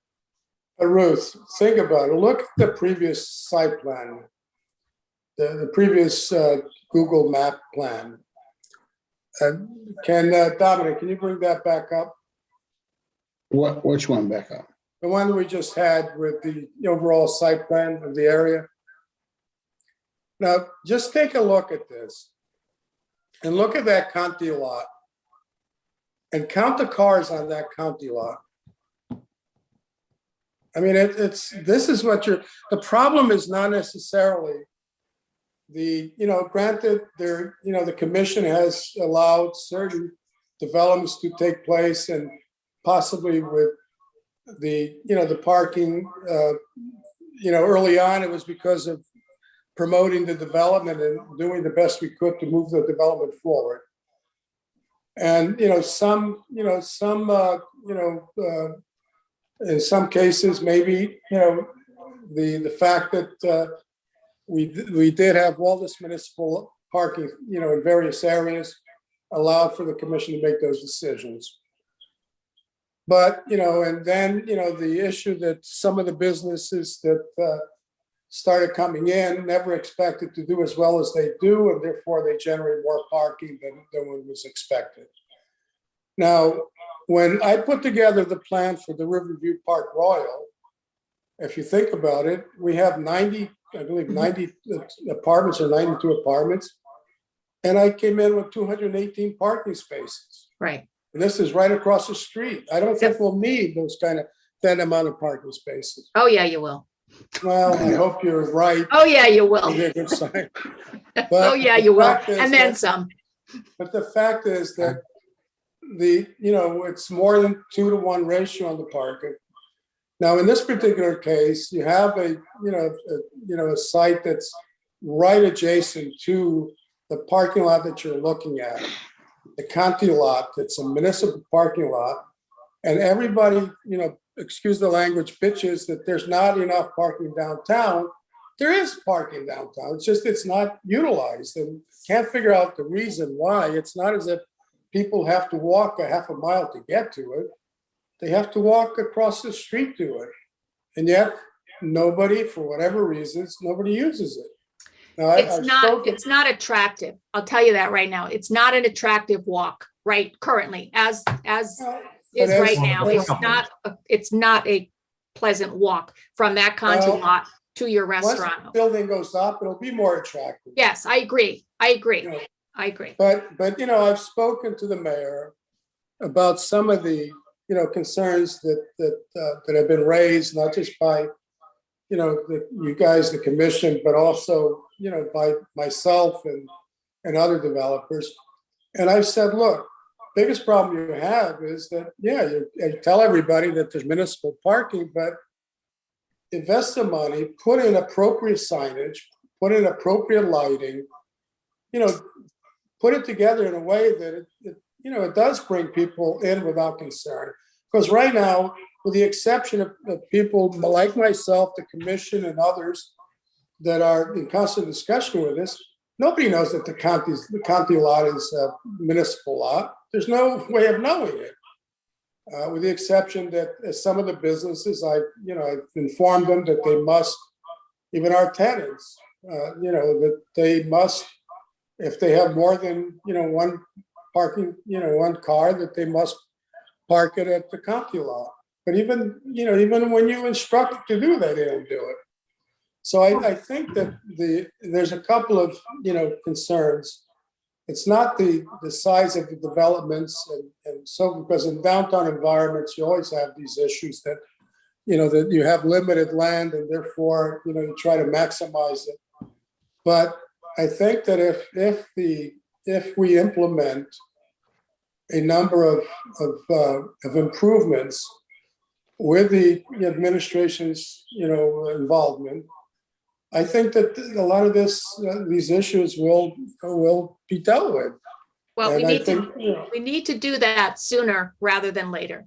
We really do. agree. I mean, we've been talking about this for years and years and years. So you developers have just got to get together with the city and make this happen, because it's just becoming unbearable for this commission to have to take the criticism that it does. No, and it's undue criticism, because again, if in my look, I've been, as you know, involved with the downtown redevelopment, effort for going almost 20 years. So I've faced all of the, the concerns and issues that of getting it on, getting it on the map and making it happen. Now it's more of, okay, how do we, improve the infrastructure that we have? And again, it's, as I said, I've had discussions with the mayor agrees with it, and I will stay on top of it, because again, it's more of, because these municipal lots, they're an asset to not just the current development that's going on, but future development.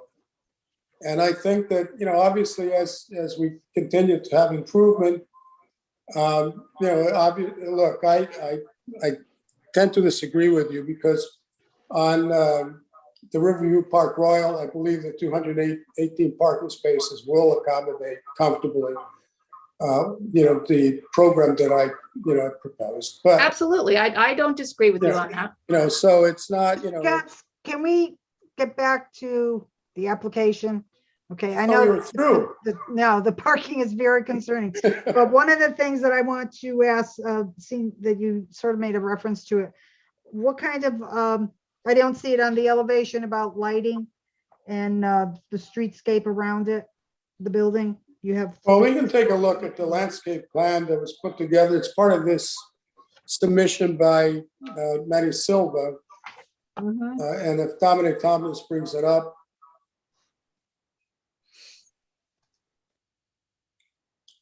Was Manny ever brought into the room, Mr. Rossetti?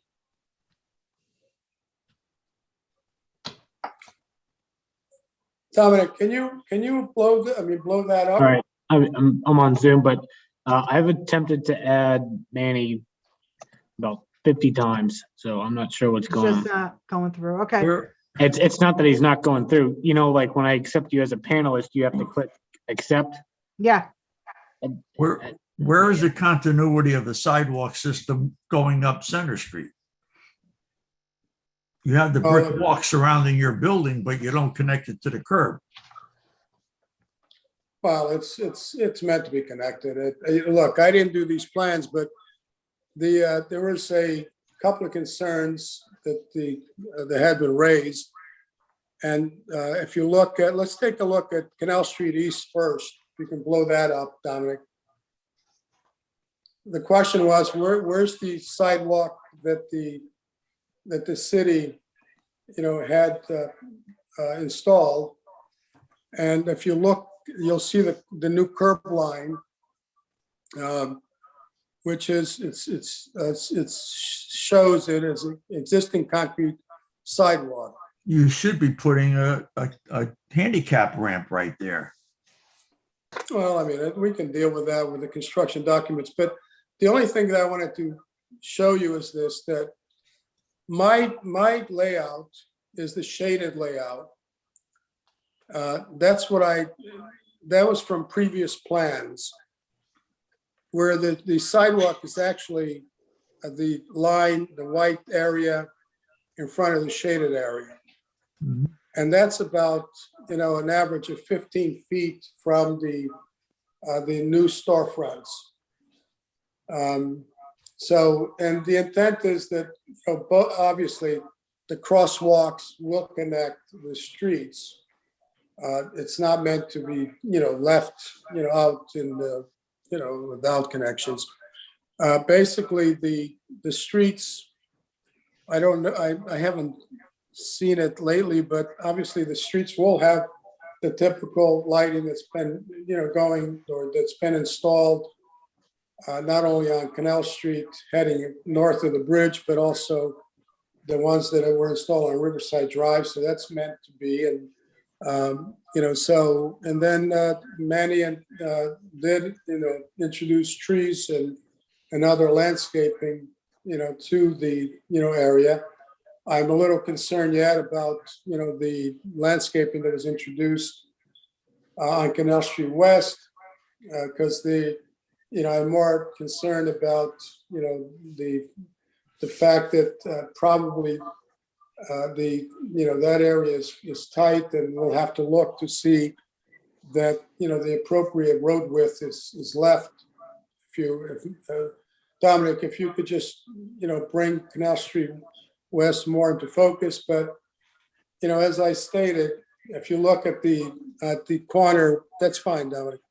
If you look at the corner of Center Street and Canal Street West, there's a handicap ramp. Well, that's meant to connect to across the street where where I've provided the crosswalk. So that's going to have to be looked at. But some of this will, we can deal with it within the construction drawings and pick up on all these issues that have to be dealt with.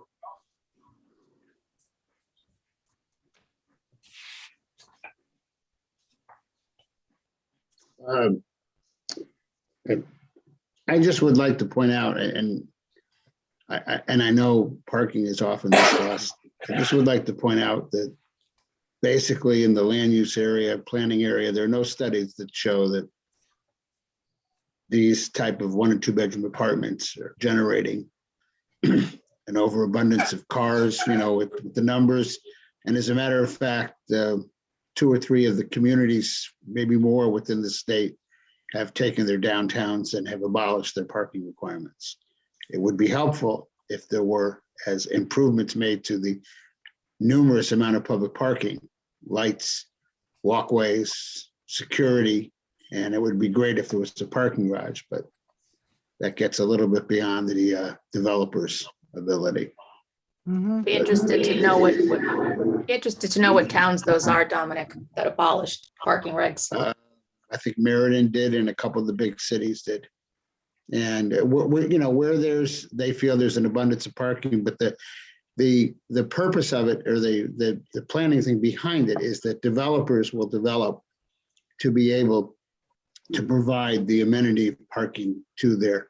You can't do it. Now, obviously, if you're up against the train station, the parking ratios go way down because they find that those people, there are less cars and less Right. vehicles, especially amongst the younger This is people. not a TOD though. Oh, no, it isn't. You're correct. I mean, it's not a TOD because people don't use the two things below their waist that are called legs and walk to the train station in Derby. i.e. it's when called it gets convenience. improved. They don't want to walk from the Conti lot to the restaurant. Right, We're exactly. such a convenient society. It's ridiculous, but All right, any other comments, questions, or concerns for the applicant before we move into the public portion?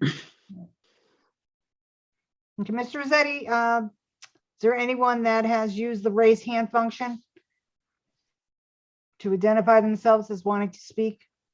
There is, we have Rebecca up first. Okay. Go ahead, Rebecca, please identify yourself for the record. Hi, Rebecca Twombly, 145 Canal Street, Unit 9. Can you hear me? Yes, we can. Go right ahead. Okay, I'm concerned about the back of the building, Canal Street West, where the trucks are going to be pulling up to unload items for the retail. Now, I often use Center Street, come down and turn on to that portion of Canal and drive by the Conti building. As I do during the day, there's always somebody unloading or loading something. So I'm always pushing way over to the left.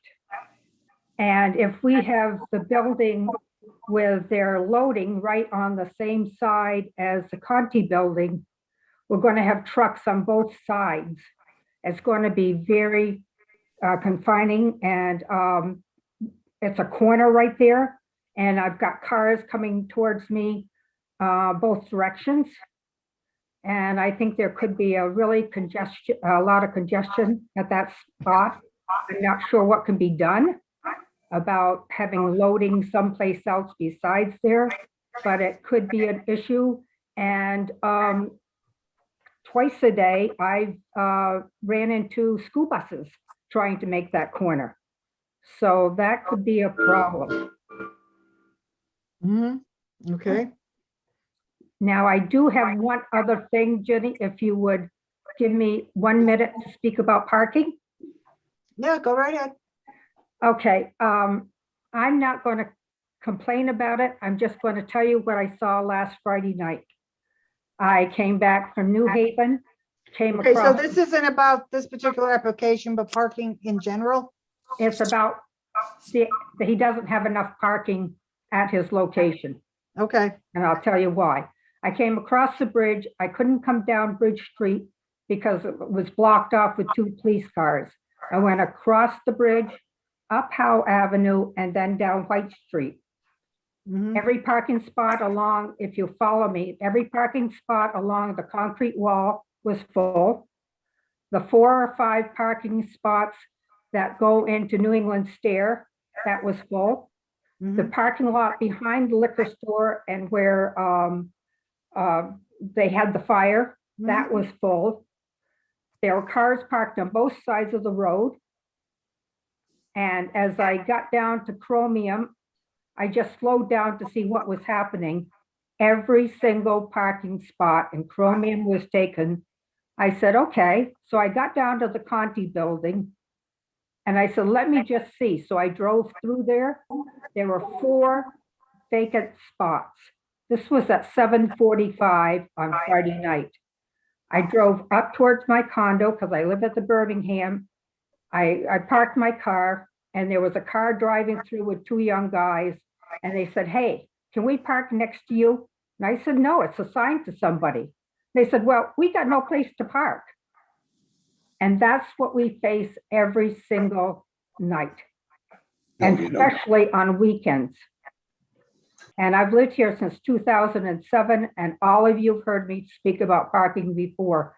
But when I look at the amount of parking we need just in our building that we don't have, you're talking about 2-bedroom units. Ruth, you're right. at the price that people are paying now, everybody has roommates. When this building first opened up, I'm sorry, we would have maybe a couple in a 2-bedroom unit. Now we have 3 or 4 people in a 2-bedroom unit.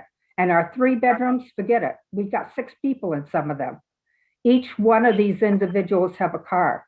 So when you're looking at 30 apartments, you're looking at needing a lot more than 31 parking spots, because you've got these retail people that are going to need parking also. Mhm. And they aren't going to want to visit the locations unless they can conveniently park. So that's the end of my preaching for the evening, and I'll just sit back and listen now. Thank you so much for listening. Thanks, Rebecca. And Mr. Rossetti, anybody else? There is, we have a Kevin. Okay. Kevin, go ahead and identify yourself.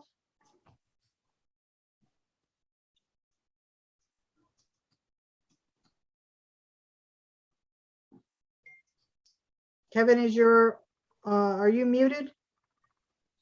You have the floor. He is not muted.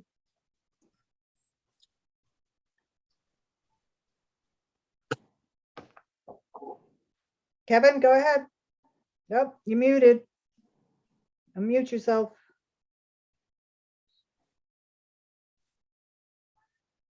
Is your audio speaker on? Better? No, much better. There we go. All right. I made the mistake of putting headphones on. Oh, All right. I'm Kevin Gumper. I'm an attorney with offices in Fairfield at 2228 Black Rock Turnpike.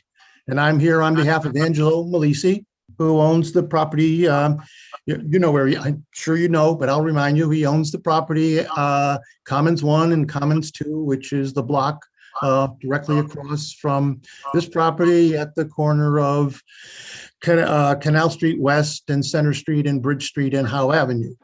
Mr. Malisi submitted a letter to the last hearing, and for some reason, I thought your rules were that the letters would be read into the record, but it was not. I'd like I to believe it was summarized by Mr. Rossetti. Well, it was summarized. I heard what he said, and I thought it was I hope everyone read it, but I just want to go over it a little bit with you. I'm following up on actually what Mr. Thomas said just a little while ago, that there's no studies about parking. And I think Mr. Panico said it's a judgment call on how much parking you want. So what you have here is actually from Angelo Malisi, someone who knows this particular situation. His 2 buildings have 116 apartments, of which only 17 are 2 bedrooms and a lot are studios. Out of that, he provided on-site 156 spaces. It's not enough. He's found out through his experience that it's just not enough. His 156 spaces are taken up, plus he knows that at least 10 cars from his building are parked on the Chromium property on a regular basis. So he's actually in the process of buying another piece of property on Howe Street, on Howe Avenue, so that he can provide adequate parking for the restaurant, the 2 restaurants in his 2 buildings. What the previous speaker said about the parking on a Friday night coincides exactly with the experience Mr. Malisi has and what he's heard from his restaurant tenants, that there is no parking spaces at all available from really from the Conti's lot all the way up through White Street, exactly as the lady said. He's looked at the Conti space, went there and counted the spaces, and there's 8 rows with 16 spaces each, which is 128 spaces. He has gone there during the day. There's generally about 60 cars parked there, which leaves another 70 left over. On the space that Mr. Gedge is using here, it's taking up, not his problem, but right now about 60 cars parked there. If they go now and those 60 cars that are parked there without anybody coming into the new Gedge building, you've got 10 spaces left, maybe at the county space. And that does not make any sense at all. You have an attempt to try to use a public parking lot, which is not going to be, it's already going to be used up just by the common space you have now between the cars that park in the county lot now and the cars that park in the Chromium space and are going to have to move over to the county lot. They take up the county lot, leaving maybe 10 spaces extra. And you just simply do not have enough parking. And it's too bad because the city, Mr. Gedge himself, Belisi, and your commission, you've done a really good job of bringing a lot of action and life back to downtown Shelton. But now you got a real concern that you're gonna kill it. It's going to be a victim of its own success because you're going to have too much parking. I mean, you're going to have too much traffic, not enough parking, and what you've built up here so nicely, and you're in the process of building up so nicely, is going to get messed up. With no objection whatever to having commercial space down there, no objection whatever to having more apartments down there, more apartments, more commercial space, good for everybody. It makes it a destination. It brings people down there. It's all great, but you have to have enough parking. And unfortunately, this proposal just doesn't have it. You've got, I mean, on Malisi, he needs just about 1.5 spaces per apartment. And I think as I read the proposal, there was 30 spaces plus 2 handicap, which is 1 per unit. And you have a very high proportion of 2-bedroom units, which logically will bring in more cars per apartment than even in Malisi's, which only has 17 2-bedrooms and a lot of, I think he has 40 or 50 studios, which all are just 1 car. They're all just basically 1 car deal. And you can't expect people to take the bus to work and such, because that's not the way it works anymore in America. There's no close by places to take the bus. You can't walk to work.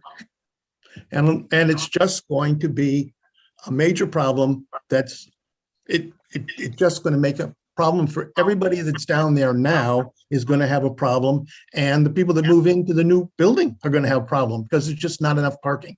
It's an unfortunate fact of life in a city. Okay. Anything else, Attorney? Yes, one more thing. We noticed that on Canal Street West I'm looking at the elevation on Canal Street West, and I see the roll-up door. It looks like the garage door there, and my assumption is that's where the garbage thing is going to be. So you're going to have a truck going in maneuvering on Canal Street West to take the garbage out, rather than maneuvering on the property itself. Plus, you have commercial space with no loading zone, which I've never seen. I've never seen a commercial development permitted without a loading space. And I don't mean a loading dock. I mean a space where a truck can pull in and unload, and it's belonging. So I don't know how you're going to keep. It's just imposing a problem on Canal Street West. It's and on the neighbors, and it is just a classic case of someone making his problem everyone else's problem, which is not what you should be doing. And this is a PPD. You're not you can make any rules you want, but you have to. You're not going to get another shot at it once you permit this. It's going to be basically the zoning regulation. You're not going to be able to go back and say, well, now we're going to tweak the zoning. I mean the parking, because this is the parking requirements built into the reg. Understandable. Okay. All right. Thank you. Thank you, Attorney. Anyone else, Mr. Rossetti? If there's anyone else that would like to speak up, please raise your hand using the raise your hand feature on Zoom. Going once. Okay. Mr. Gumper. Somebody else? Kevin had raised his hand again, so let me. If I can speak, I have one more point, which Angelo will be annoyed at me if I don't remind him. The picture you were looking at that showed the parking, the aerial photo, that has to be about 10 years old because it doesn't show either of the Malisi buildings, and it doesn't give really an adequate picture of what the situation is down there. And that will be the end of my comments. Thank you. Okay. Thank you, Attorney. Mr. Rossetti, if there's no one else, we'll turn back to Attorney Thomas. Any response for any of the comments? You're on mute. Hang on one second. They're just going once, going twice. Okay, far away. Okay. Attorney Thomas, you're on mute. Okay, sorry, I want to correct something first of all to start with. I did not say there were no studies. I said there were no studies of showing the parking issues that have pointed up. People could talk about 10 people being in an apartment in the number, and I'm sure there are anecdotal evidence of it, but in the parking studies that I have reviewed, in many of them, which are done, by the way, when parking studies are done for apartments, they're done overnight. They're done from the period of time of 8 or 9 o'clock or 10 o'clock to the period of time of 2, 3, or 4 in the morning, because that's when the residents, the vast majority of them are parking their cars. It was very interesting. I've had some involvement with, I had some involvement in relationship with the Bridge Street Apartments. And because of the inability of the individuals who owns Bridge Street Apartments to work with the individuals that own what is now as the Pub on Howe, on Monday or Tuesday mornings, when you drive down Howe Avenue, there are at least 8 to 10 garbage cans and recycling cans in the street, because nothing could be worked out with the owner of Bridge Street to allow an easement for the garbage for the existing building that was there long before the apartments to be picked up in the back. So I think that is a problem in downtown and a problem that needs to be addressed. On Friday nights in Shelton, there is an abundance of parking. There is abundance of people attending the restaurants. And does parking need to be addressed or ignored? It probably needs to be addressed. And I think if everybody was realistic, they would be camping out in front of the mayor's office to say, could you put a parking garage in? As far as the restaurants on a Friday night, I don't think the restaurants are worried about people leaving because they can't find a parking space, because the restaurants in Shelton are full because of all the apartments. The other issue that needs to be addressed, and I'm not saying it, but from an economic and zoning and planning point of view, the less apartments, the higher the rents. Yes, there are certain things that need to be considered, but it isn't focused solely on this. I'm sure my client is willing to address the issues, but I don't think when you analyze parking, you take 7 o'clock on a Friday night as the norm. So I think that's in response to it. Yes, there is a parking problem. And I will close with this comment that I made at a Derby meeting when they were considering apartments and parking across the bridge. And the comment that I made was that Shelton has somewhat of a parking issue because of its success, somewhat of a little traffic issue because of its success, 600 or 700, whatever it is, apartments, and very happy business owners. Derby has no parking problem, no traffic problem, no apartments, and no business owners. So sometimes the success, parking and traffic go along with success. Mhm. That's what I'll conclude with on that. All right, I'd like to add a couple of remarks, if I may. Okay, Mr. Getz. I'll just make a couple of points. And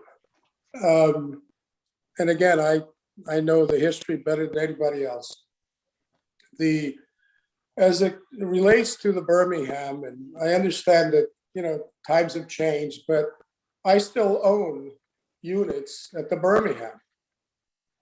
2 units in particular, Unit 418 and Unit 501, are both 3-bedroom units. On Unit 418, I have one woman that lives there. And on Unit 501, I have one couple that lives there.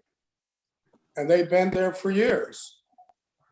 So, yeah, there may be units that that have more than, a couple of people. But the Birmingham is not an apartment building. It's a condominium building. So that's one point. The second point is, I've been holding back a number of times on this, this supposition by Angelo Malisi.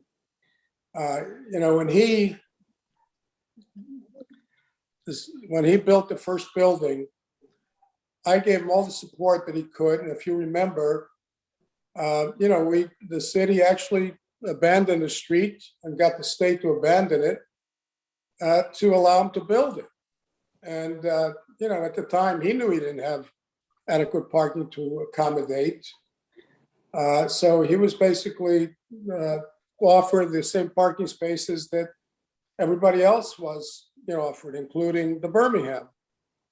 And then the second building came along and, he convinced the commission that he had enough parking. And he's now admitting that he didn't. The one thing I have to say is this, that the Chromium site is a redevelopment site. The funds that the state and the city spent to mitigate the site were for the purpose of redevelopment. They were not for the purpose of creating a parking lot for Angelo Malisi's tenants. There is no way that that's going to remain as a parking lot. Our commitment is that we will close on that lot, and we will do it soon. And if it's kept as a parking lot, well, guess what? Angelo Malisi or anybody else that wants to use it will have to pay to the nose to use it for that purpose. I don't think that was the intent. The city and the state spent $2 million to demolish the Chromium building and mitigate the site. And it was not for the intent to create a parking lot. I stand by what I said. This site in particular, its location, the parking that's being provided, as the person that's going to spend the money to build it and invest in it, the same way that I've done in all of the other sites on Canal Street, I am confident that the parking that's being provided, along with the adjacent to the county lot, will be adequate to accommodate the needs. As far as loading zones, look, the argument that properties are provided with loading, that's nonsense. If that was the case, no business would be allowed on Howe Avenue. Howe Avenue, the loading and unloading is done on the street, through the front door. And yet all of the shops that have been there for years and will continue to be there function appropriately. In this particular case, I agree that we don't need landscaping on Canal Street West. We need the ability to have enough space so that if loading and unloading, it doesn't happen on Canal Street East, and it happens on Canal Street West. So, I close by saying that I stand by the design that I created and by the development that I proposed. I don't see that the issues that are being raised are adequate to prevent this development from going forward. So I thank you. Thank you, Mr. Getz. Okay. Attorney Thomas, I was going to mention that Mr. Silva was there, but I don't see him anymore. So, but any final comments? I think we covered the engineering. Yeah. I'll Okay. promise John that I won't build him for legal and engineering when we get to. All right, his picture is back on the screen. I don't know if you want to manage, if Mr. Silva is needed for any comments, Mr. Attorney Thomas? No, he isn't needed for any comments Okay. at this point, unless the commission has questions addressed to him.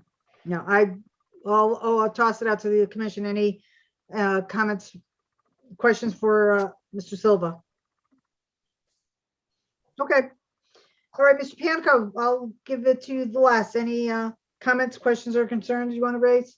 No, I was expecting that we were going to get a presentation by the engineer, but I guess we're not, right? Oh, we can. No, we can. He's on now. I can certainly bring up the engineering plan if you want that to be. Well, I can just. Okay. All right. Manny, are you there? He's on mute. Yeah, I'm here. What's up? Okay. Okay. Mr. Panico would like presentation from on the engineering plan. I have it on the screen. You can. So, yeah. Yeah, I had to Let run me the know. Stratford, had to do 2 hearings over there, and I just came back. So I mean, we kind of went over this the last month. Right. The drainage is pretty much, the site was existing impervious. It was all building, 100%. We're just building the new building on the foundations of the existing Chromium building, except for the areas where we're going to put parking and the area where the Malisis took over that triangle from the town. Yep. So the impervious area has been reduced. So the overall drainage is going to be a reduction in runoff from the existing condition. You guys have the report and the percentages of what that runoff is going to be reduced to.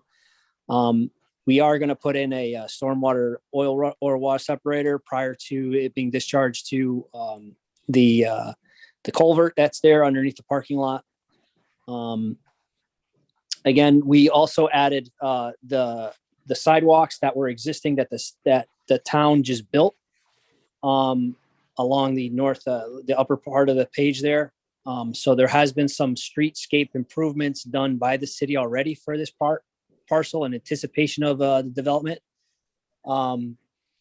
As far as the small retail spaces and the questions about loading, I mean, they're just going to load out from the street. There are opportunities for them to park out there in front of the loading areas, and that will be when I would say the uses for retail and apartments, their parking generation will be at its lowest. So it's kind of a complementary time for loading and unloading while these businesses are closed, early in the morning. Where? So like around, 9, 10 o'clock, the businesses will be closed and people will be gone. And that's when they'll take their deliveries, most likely. And that's when you'll pick up the garbage. So we're talking street loading then, Manny? Yeah. Yeah. No, no off-site loading. No, On-site.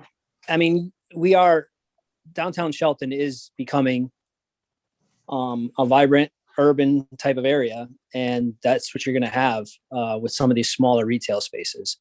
You're not going to have a loading dock or a designated loading space. I mean, the area is just too precious for other, for parking, like you guys said, at 7 o'clock at night, on a Friday. I mean, that's when really what you guys have designed down here really shines. I mean, that's when you really turned around downtown to where it's so popular, people coming from out of town to go downtown because it's kind of a place to be now. It's a destination. In addition to the everyday needs of the commercial space, you also have 30 dwelling units that people are going to be moving in and out.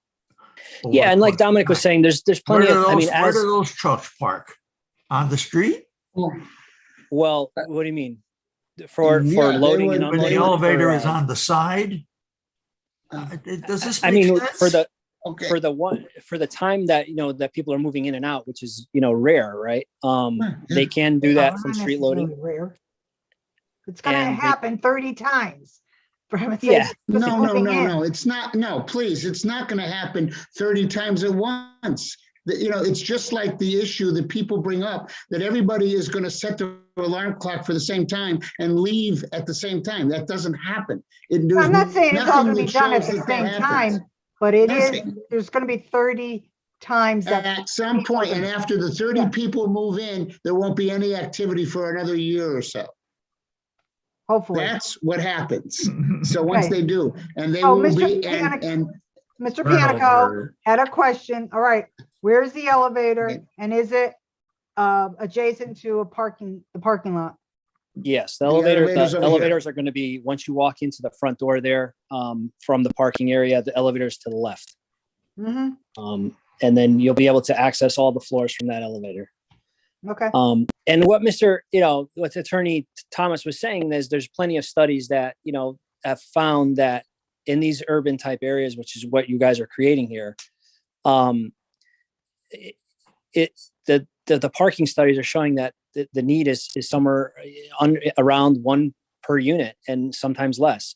And yeah, you're going to have some people that are going to have multiple, roommates or whatever. But I mean, I think as the downtown area matures, you're going to, it's going to demand mass transit. So it's going to demand buses. It's going to demand some kind of link to the Derby train station. I mean, you're even going to get a second now, the Naugatuck Railroad line, or what it used to be called, will now have 2 rails again. I mean, it's going to be, instead of having 1 line going up and down the Naugatuck Valley, it's going to have a double line.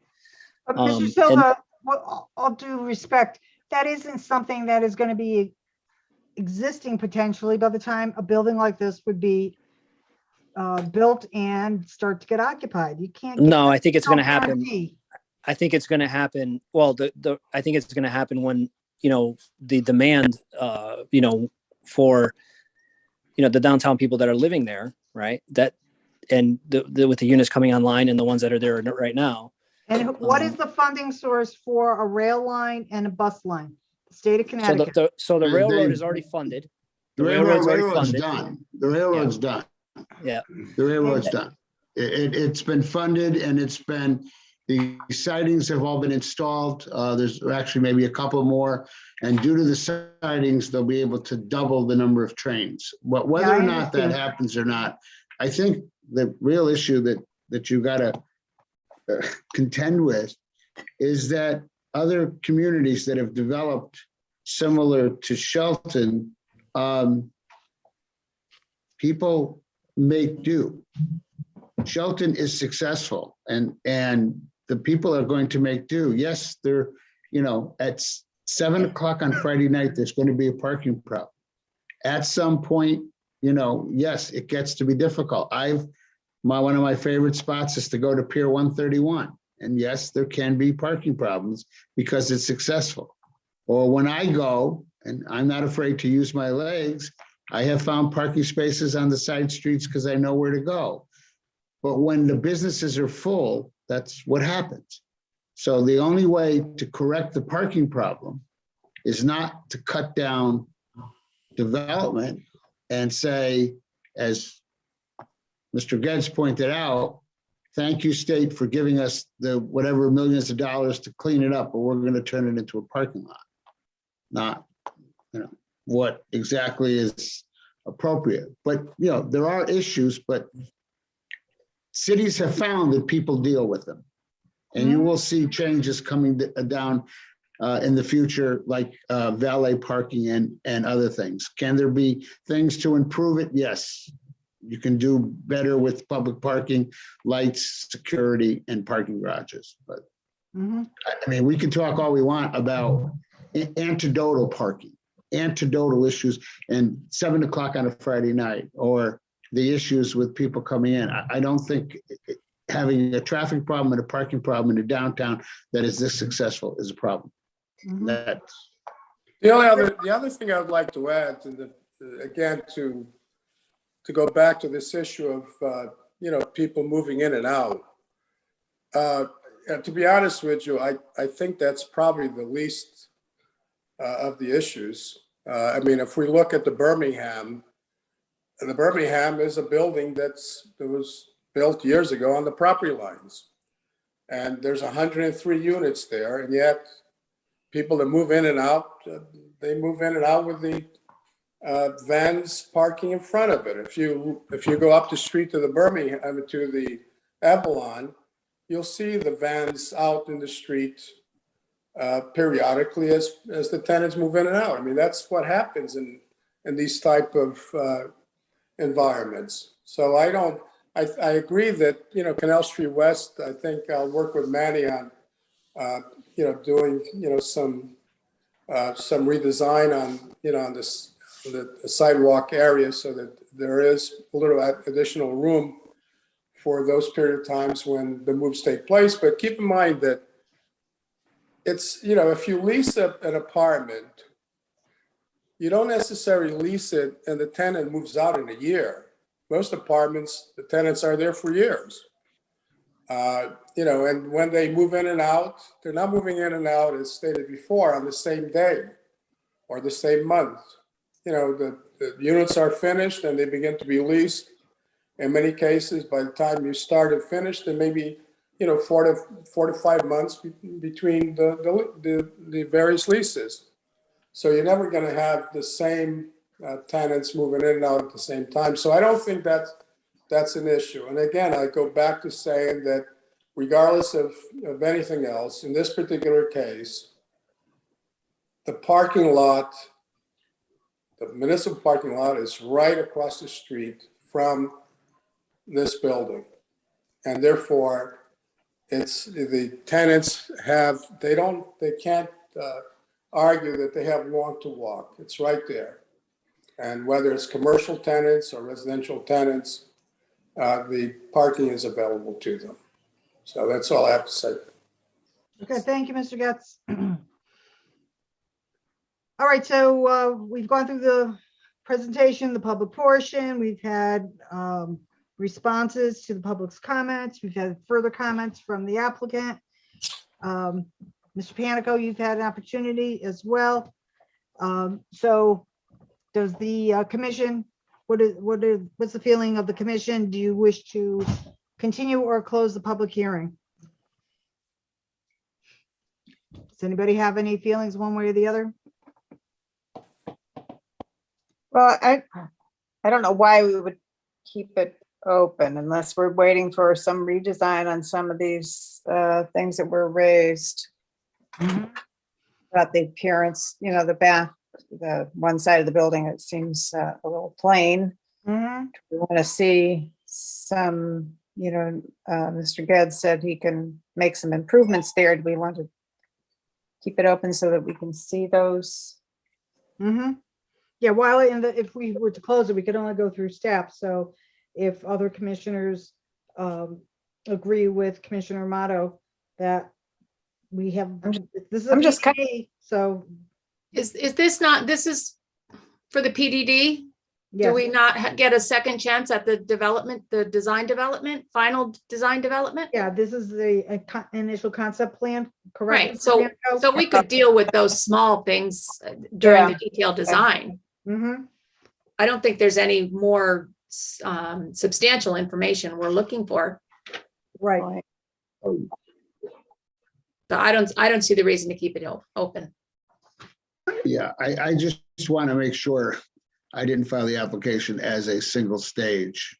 I just want to make sure you're correct on that.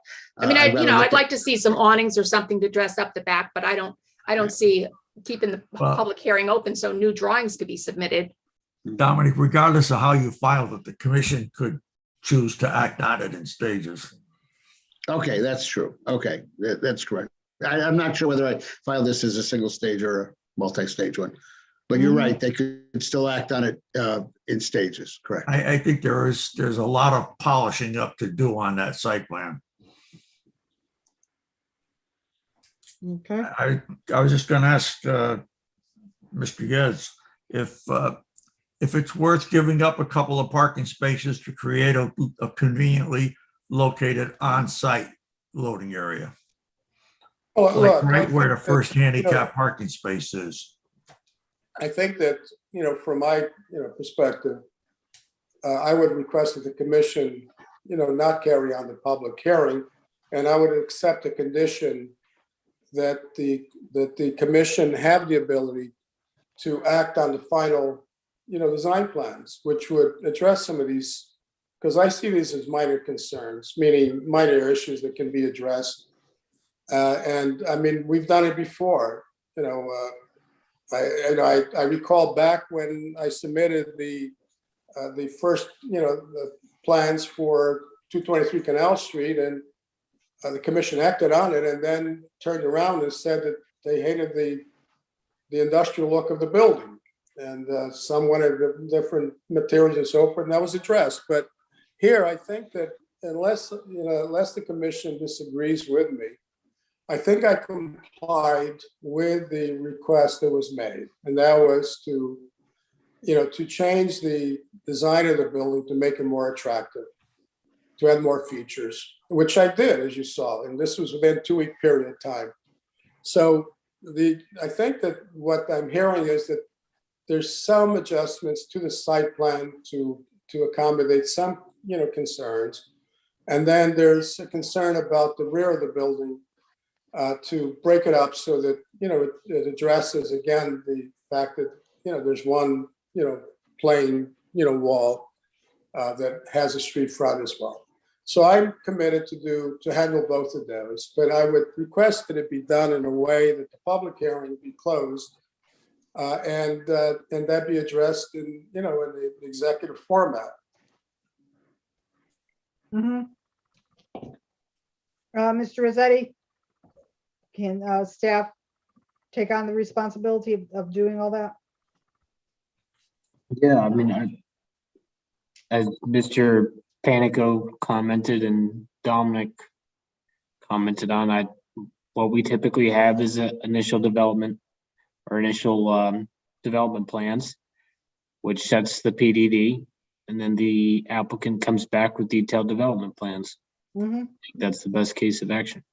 Okay. All right, any If other comments from the commission? If the commission is comfortable with moving forward with the usage and the general scope of the project, then I don't see a reason why you would wait. Again, that's the general scope of the project and the use. As for site details, yes, those can be worked out at a later stage, but if there are major issues that the commission would like to bring up, I think they should do so now. Well, Mr. Panico brought up the possibility of the loading dock, but giving up more parking spaces, and I would not think that makes any sense given the discussion we've just had, unless you were also going to give up some apartments. I mean, I don't see. I wouldn't want that to be worked out administratively, that you'd be reducing the parking in any way. No, but I don't think that the idea, Commissioner Matos, was to have that handled administratively.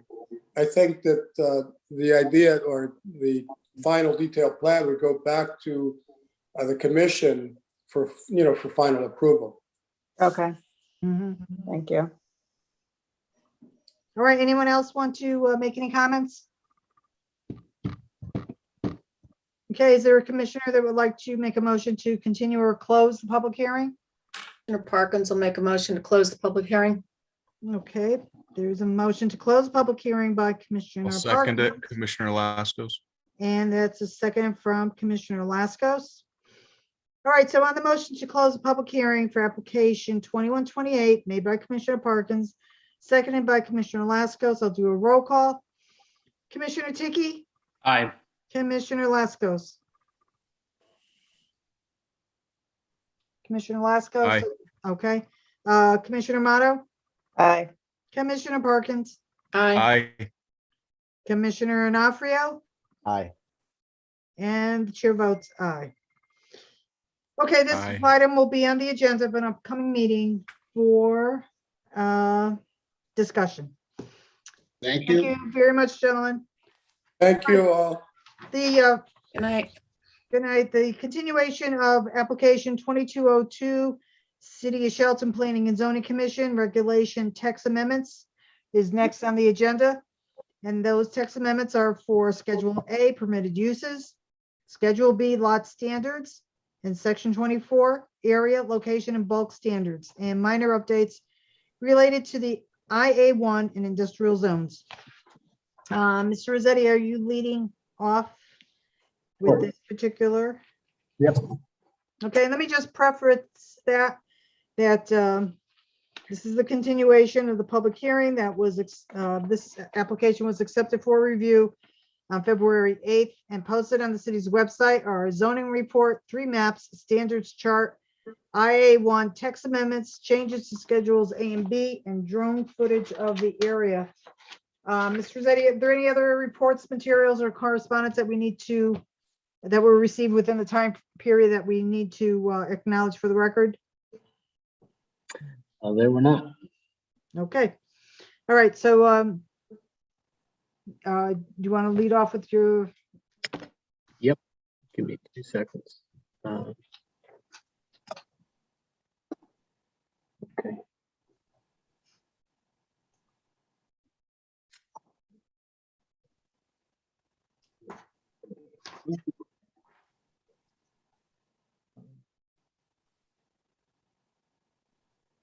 Okay.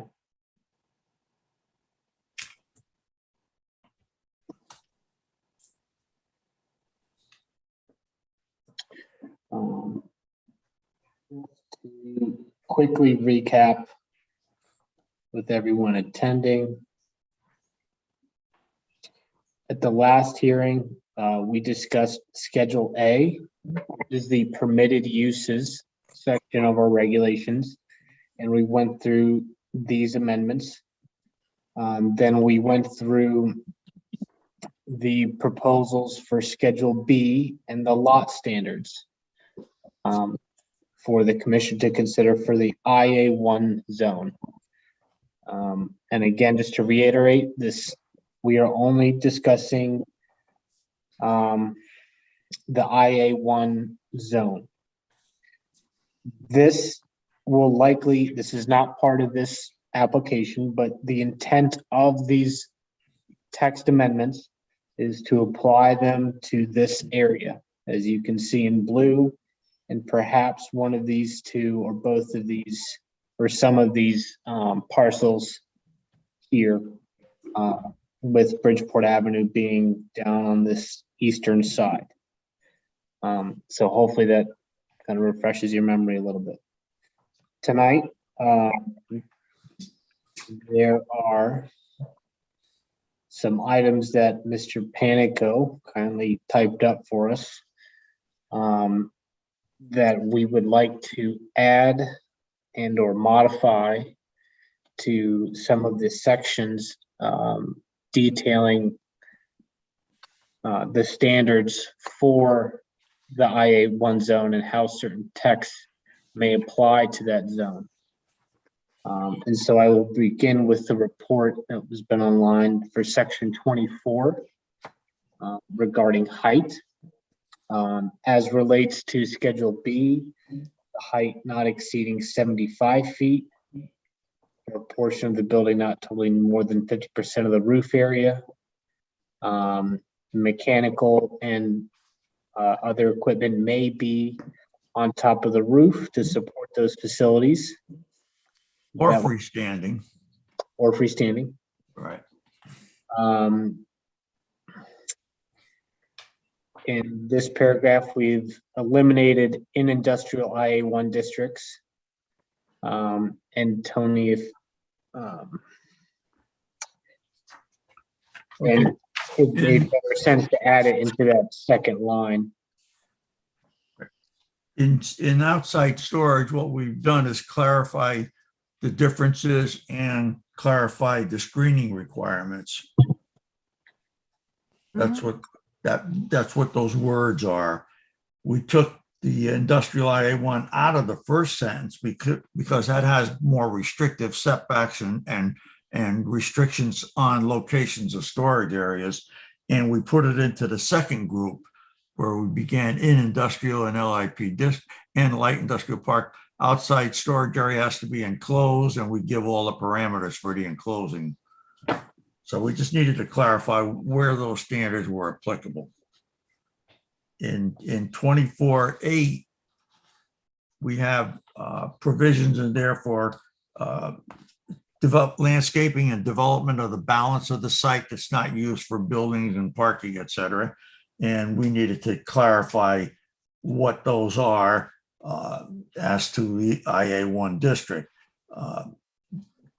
In reviewing it again the other day, I noticed right in the middle of the paragraph where it says driveways and or off-street parking, there needs to be a few additional words put in there to indicate that in the areas that are not used for off-street parking in the front yard, it has to be treated. Okay, it was unclear when I read it. Theoretically, it sounded like you could go in, take a portion of the front yard, use it for your parking, and then just leave the rest of it in its original state. And that's not necessarily what we want to be able to do. It's front yard area and it needs to be properly landscaped. So we'll clarify it with 3 or 4 words in there. And I think that's basically it. So The last time I gave those amendments to you, I just gave you segments and it didn't make much sense. So I decided to expand it and rewrite the whole paragraph so you could see what those little changes meant. Okay. The only other item that we caught for the commission to consider is removing this phrase here, which is under the plan development district section. And I know this has been talked about. As currently written, PDDs are permitted along Bridgeport Avenue, River Road, downtown development area. And this phrase here says extending to and including an adjacent city-owned former Moss property. That will need to be removed. Yeah. But other than that, that's all I have to say for tonight. But if the commissioners have any questions about new material or past or the general scope of these text amendments, far away. There was one more thing I think we should discuss, Alex. The whole question about warehousing and wholesale, warehousing distribution and the wholesale sales. Do we need to clarify it? Because as of right now, it's not very clear in the regulations. And what do we want to allow? What do we want to allow in here?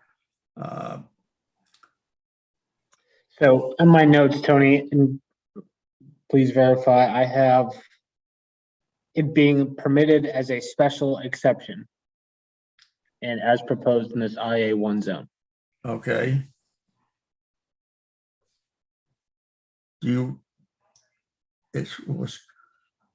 I thought it was going to be site plan approval, but if you think it needs to be special exception, that's okay. I think That's just a little more control over it, that's all. that was one of the items that I think the zoning subcommittee had asked. Okay. So instead of site plan, it's going to be special exception. Accessory was of course still permitted with a site plan with a typical permitted use. Right. Okay, then what about 6D? I think we dealt with that already. Okay. Correct, we did. Okay. All right, I'm okay with that. But go back one page though, where we talk about Schedule A permitted uses. Yep. We already discussed at one time about writing a special use line for cafeterias. So we know what we're doing there. Correct. But the whole subject of warehousing, storage and distribution and wholesale businesses, to what degree do we want or not want to allow them? as a standalone warehouse, a business strictly using a facility just to warehouse, as a warehouse? So I'm sorry, Jenny, what was the question again? On that particular bullet point that's on page 2 of the comments that you had put together, you referred to warehousing, storage, and distribution and wholesale business under line 42C and 42D. You were asking what extent do we want warehousing to be permitted? And I'm asking, you're talking about a standalone building whose sole purpose is to be a warehouse. Is that correct? Do we want to permit a building just to be a warehouse? Well, right now, you've got it indicated, it's going to be an E, right, Alex? Or is that the next column? You have it, and we have it indicated as allowed by special exception, Okay, permitted use. And if I remember correctly, Ruth and Elaine, please correct me if I'm wrong. We had thought of the UPS and large trucking terminals being under line 47. yeah, we don't want that. Right, that's different. Right. The intent of this is really for warehousing of goods and materials and wholesale businesses. And I will give you an example that there is a entity, and I'm not going to get into specifics because it's not part of this hearing, but there's an entity in town that wholesales equipment and materials for construction. The supply operation. Correct. They have trucks that come in and out. They have contractors that come in and out that I think would be relatively applicable to a industrial type of use. However, as currently written in the light industrial park zone, that is not permitted. So, I'm going to have to go back to them and say, look, you can either apply to change the text or find another site. I don't really view that type of business as light industrial, nor would I view Amazon as light industrial. That's fair enough. Again, I think an Amazon would be, that's tricky. It's almost warehousing, but also freight. I think kind of both. It's distribution. Sure. Warehousing and distribution. We Um, don't specifically deal with that. I don't know that it's creating the jobs that we're looking to create, right? You're saying, Ruth, it would not be appropriate in that zone? I don't know how others feel, but I don't think it would be. I don't remember What zone? discussing this. I thought we really talked about warehousing as an accessory use. I To know the we- light industrial component. Right. I think we talked about that quite a bit. I don't recall talking, I must have missed it, but warehousing as a business, I didn't think that's where we were headed.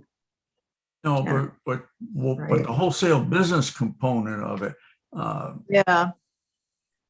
in the construction trades, for example, it's not unusual to have a plumbing supply house, to have an electrical supply house, to have an HVAC supply house, where contractors would go to purchase supplies.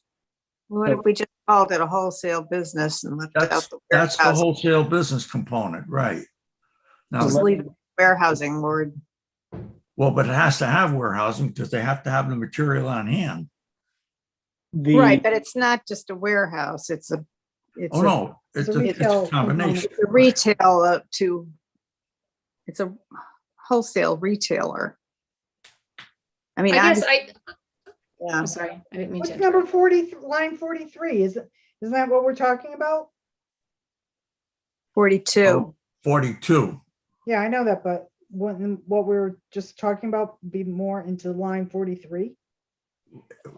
42A is when it's accessory to an established manufacturing Right. operation. They all have some sort of warehousing and Right. storage. So that's acceptable. Mm-hmm.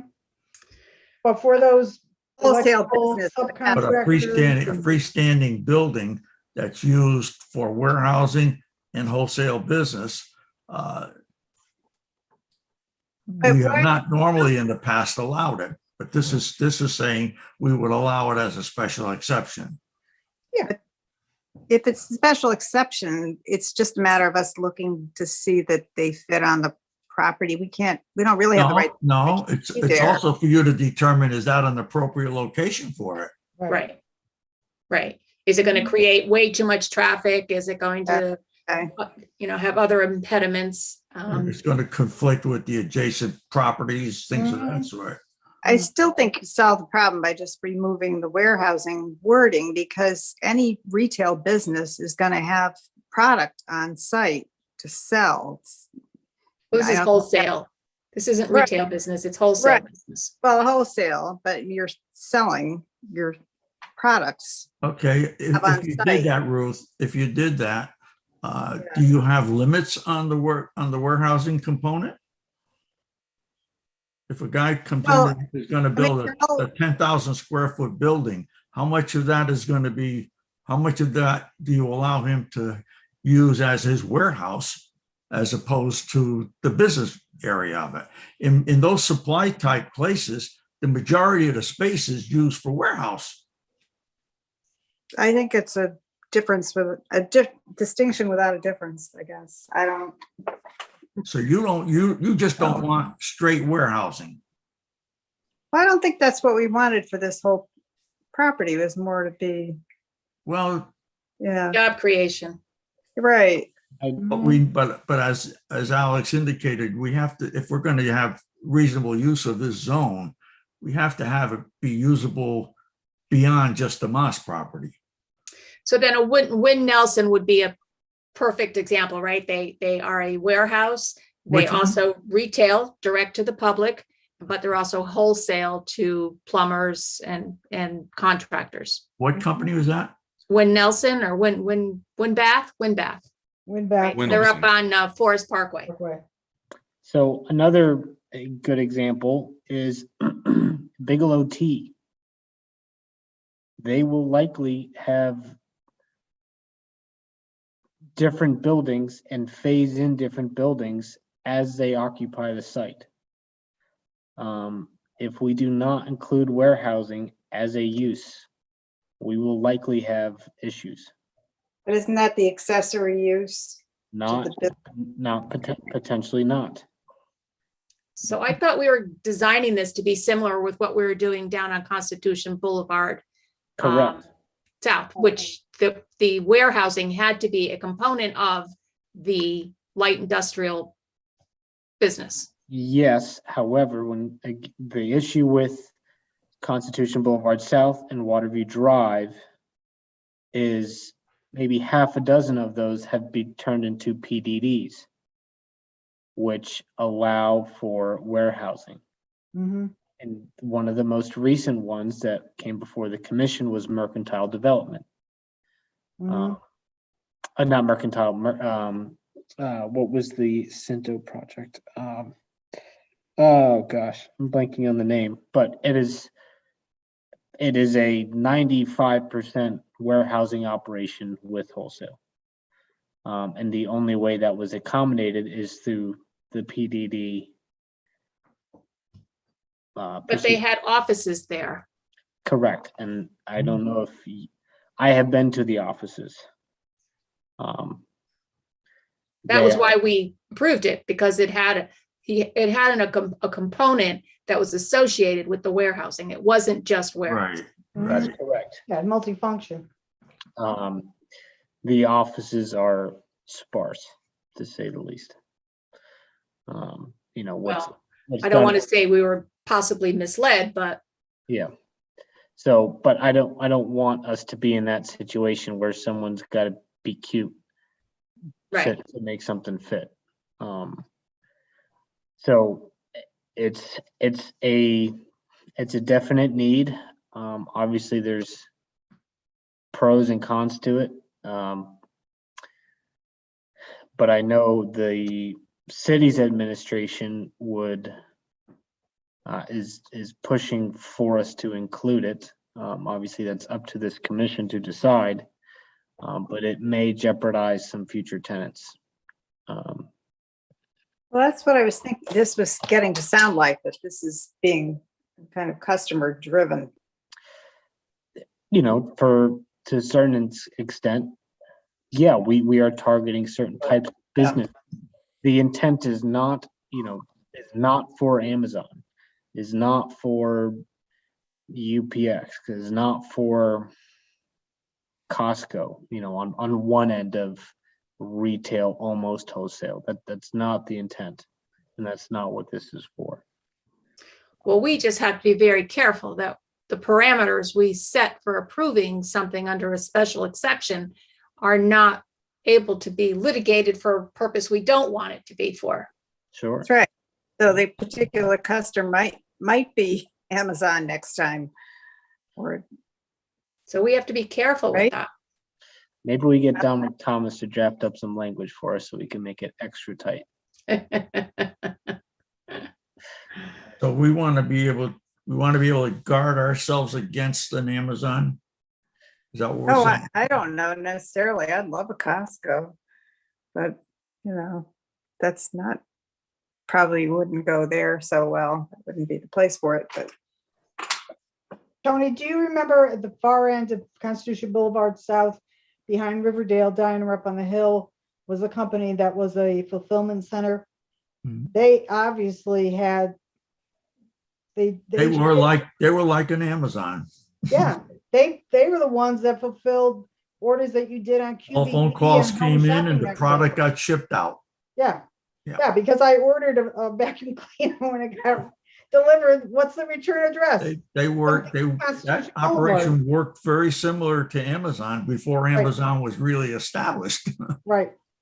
So are we? They took telephone orders from all over the country for certain products, and then it shipped out from there. Exactly. So that was distribution. Is the feeling of the commission that with the potential for a new road going in, a similar kind of business would not be? Well, I don't feel that way, but I'm not sure that the commissioners share that. Well, the Commissioner Parkinson said, is that going to give us the number of jobs that we're looking for? Well, I think we're operating a little bit in the dark. You're looking for language to accommodate a particular customer, sounds like. And we don't know, we can't envision that particular business because we don't know what you're talking about. We don't know what's other than Bigelow. I wasn't exactly trying to accommodate a particular customer, so. Somebody somewhere, if we just heard, that's what it's about. So I think we just all don't want to shoot ourselves in the foot right now and be in a position like in a year or two that we maybe should have been a little bit more lenient. I think the commission ought to be as broad as you can be, but with appropriate controls. Yeah. And if we get burned somewhere that our appropriate controls don't work, then we take it out completely. And I don't know what else I can really advise you to. In a integrated industrial area complex, it's the kind of activity that you might expect to see. I think we have to make sure that we're all on the same page as to what our definition of light industrial is. So say, and this is just an example, again, I have no idea who this might be geared toward, but say it is Bigelow, because we know for a fact that Bigelow has bought land for that, right? So say if they warehouse all their tea bags, but yet they've got a small production facility that's packaging them into the boxes or creating the boxes and packaging them, and then there's nothing wrong with that. That's exactly what we're looking for. Part of their right? operation. It's part of their operation. So I think that's kind of what we're looking for in terms of job creation. It may not be real high paying jobs, but it brings jobs in, right? It's only one small component of a big complex. Right, but it's a huge warehouse facility as well, right? Because they need to warehouse all the individual tea bags or whatever, and then the They packaging. have to have adequate space to keep their supplies that they need in the production process. Right. What you don't want to have happen, and many, many years ago, your commission had a proposal come in that was not accommodated, and the commission did not want it. It was over on what's the name? Far Mill. Yeah, Farmville Crossing? Yeah, we're supposed, where do we just have the apartment proposal, the condominium proposal, in the corner of Mountain View, and where does Mountain View come off? Ivy of? Brook. Ivy Brook. Mhm. They had a site in mind on Ivy Brook, well before it all got developed, where they wanted to come in on a 20-acre site and build this humongous building and then distribute their product. But it was Coca-Cola bottling. So all they were going to be doing is putting the stuff in the bottles and shipping it out. And the commission did not think that that was an appropriate use. To them, that was warehousing and distribution, and they did not allow it because they didn't want to give up all that land for that type of an operation. So Further down the street from Ivy Brook, before you turn the corner and head straight into Four Winds, on the left, California Closets used to occupy a building, and they're right, that now- corner building they used to occupy. What do they do? Light assembly there, light industrial? Well, You know, I think Alex is talking to somebody that has interest in that place right now.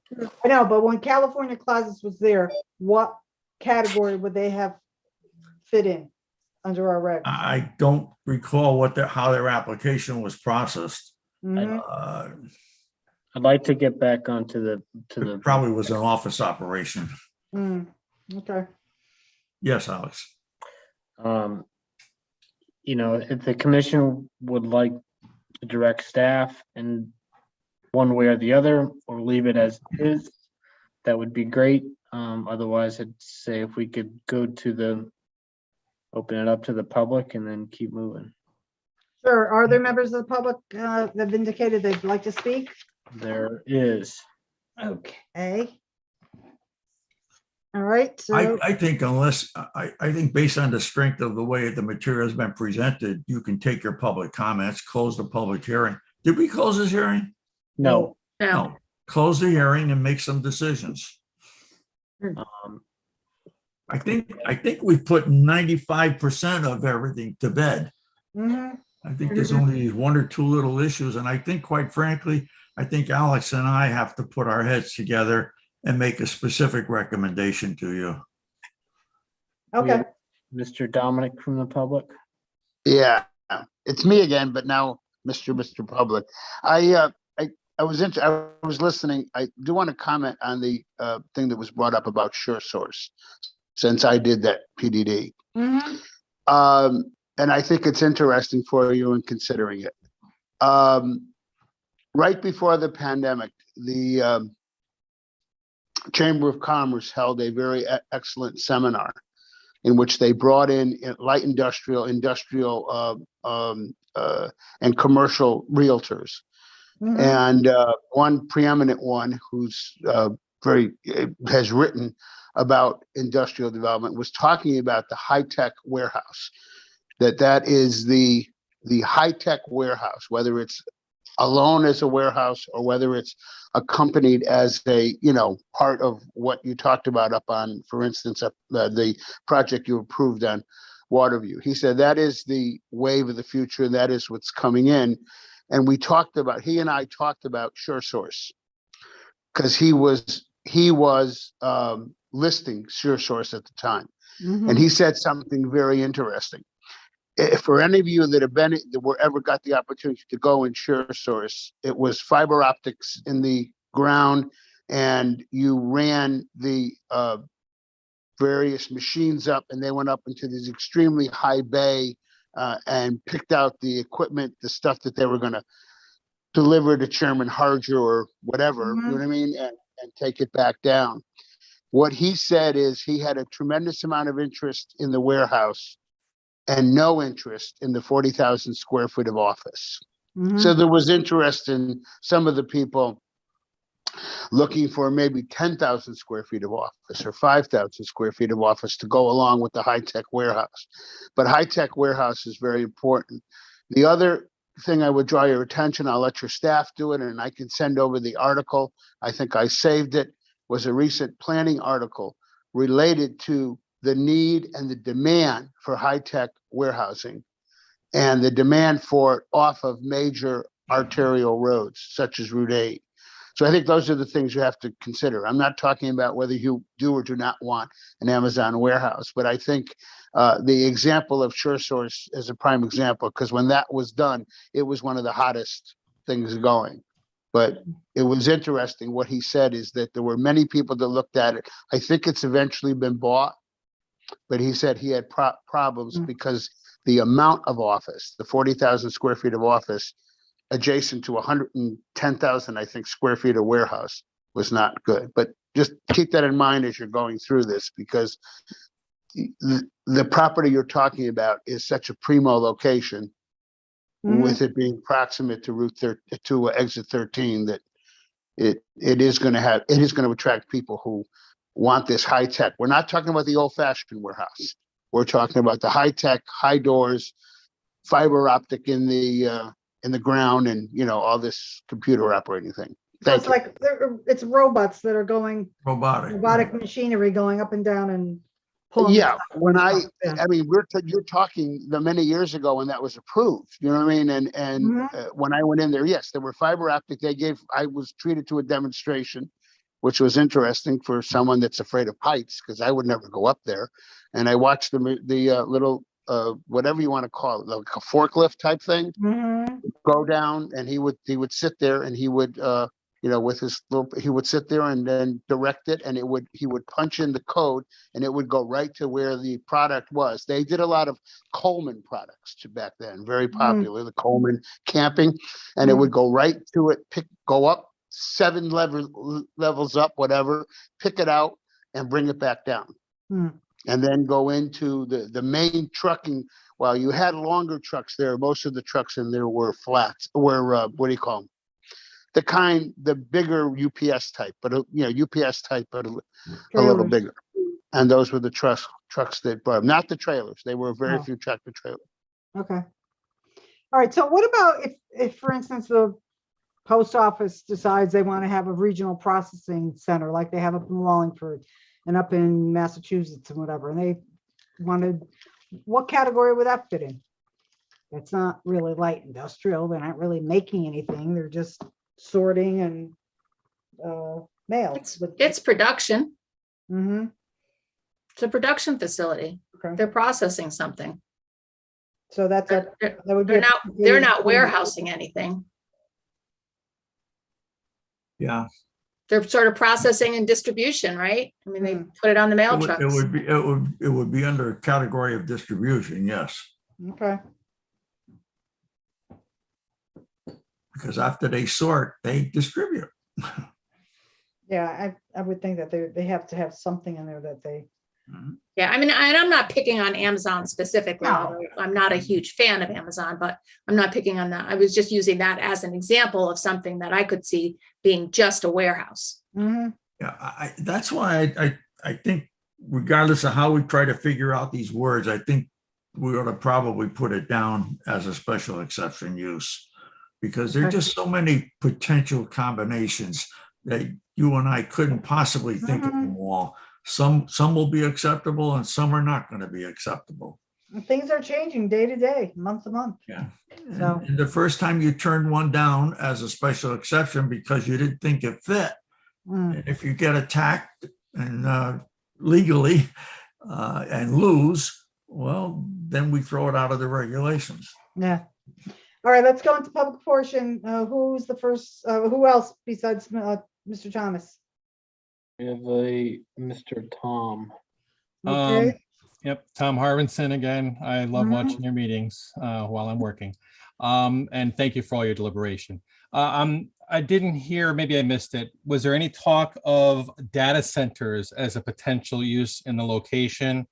And while we're trying to have good job generation, we should not lose sight of the fact that the Moss property being land banked is to help our grand list grow in a very robust way. And I don't know, I'm unfamiliar. Is a U.S. Postal Service being a government facility, would they be tax exempt and not be generating any property taxes? If so, boy, I don't know if I really want to have that happen. I think we dealt with that in our statement of uses. Yeah, they're not permitted. Right. Okay. Right. All right, And- so go ahead. Just in regards to Dominic Thomas's comments about high-tech warehousing, there are some videos out there. I shared one with Alex and Commissioner Harger regarding the nature of high-tech warehouses, particularly an example of one in the UK. They are a phenomenal potential for personal property tax generation. So I just leave it at that. Thank you. Okay. Because of their inventory? And No, equipment? the robotic facilities. equipment within it. I can share the same video with you, Ruth. It's a common one out there, but it's a very, very impactful on how some of these modern operations that do basically fulfillments of orders are roboticized to meet the demand in a single day return with a multitude of items in an inventory. So yes, you would have the personal property inventory, but the equipment within them is it's shocking how advanced some places already are that you're not aware of. So I think we had a discussion about data centers as being a good component for that use of the property. And I don't think I ever got that video because I just recently sent it while we've been talking because Dominic Thomas mentioned high-tech infrastructure. So I sent it to you just recently. Thank you. Okay, thank you. Anybody else? Mr. Rossetti? For now. All right, so what's the consensus of the commission? Do you want to continue to close the public hearing? I think we should close the public hearing, yes. Okay. Yes. Yeah, I think we've hashed out this last discussion, and I think as long as we can make decisions based on the regulations in a tight way, that we don't end up getting something we don't want. And I think one of our biggest concerns also needs to be the traffic that it would generate. So, something like Amazon is going to create a lot of traffic. There's going to be a lot of trucks in and out of that place all day long. So that has to factor into any decision. Hopefully the newly designed road will take that into consideration. Unless they use drones. If they use drones for their delivery, then that won't really impact it, right? We don't know what tomorrow holds. High tech, right? Yeah, but somebody's going to complain that it's going to be interfering with birds and their sound waves. So, well, good luck. They're going to need a new Verizon tower over there for sure, because I'll tell you that the cell phone service around here is terrible. So, all right. So, does someone then want to make a motion to close the public hearing for application 2202? Commissioner Parkins. Go ahead. Go ahead, Elaine. I just fell asleep. No. I'll make a motion to close the public hearing. Okay. And who would like to second? Commissioner Parkins will second. Okay. I think everybody's sleeping. So, motion to close the public hearing for application 2202 made by Commissioner Motto and seconded by Commissioner Parkins. I'll do a roll call vote. Commissioner Onofrio? Sorry, I am awake. You're an aye. He's an aye. He's an aye. Commissioner Parkins? Aye. Commissioner Tiki? Aye. Commissioner Laskos? Aye. Commissioner Motto? Aye. And chair votes aye. So the consensus is to close the public hearing, which we have done. And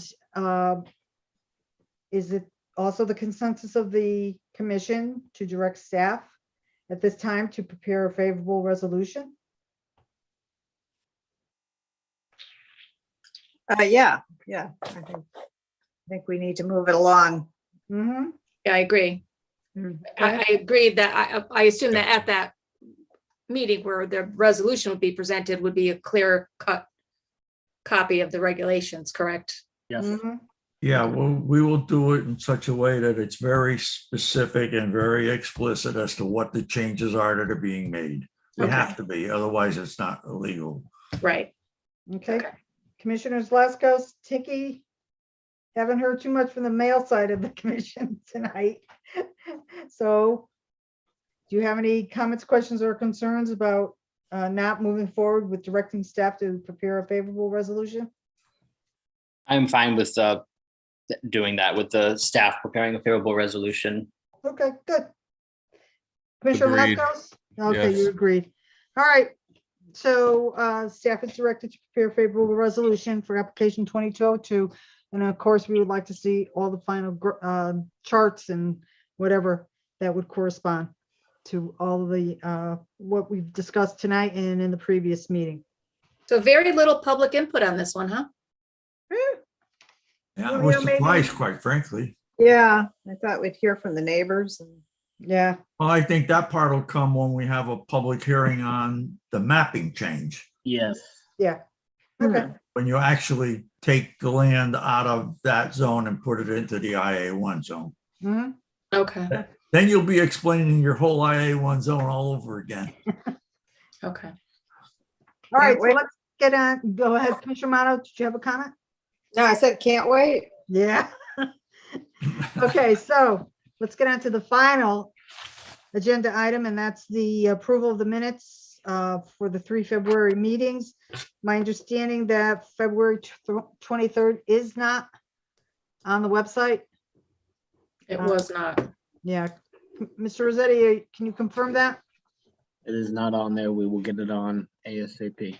Okay, but February 16th definitely was? Yes. Okay, all right, so let's start off with February 8th. I sent out a revised set of minutes earlier today.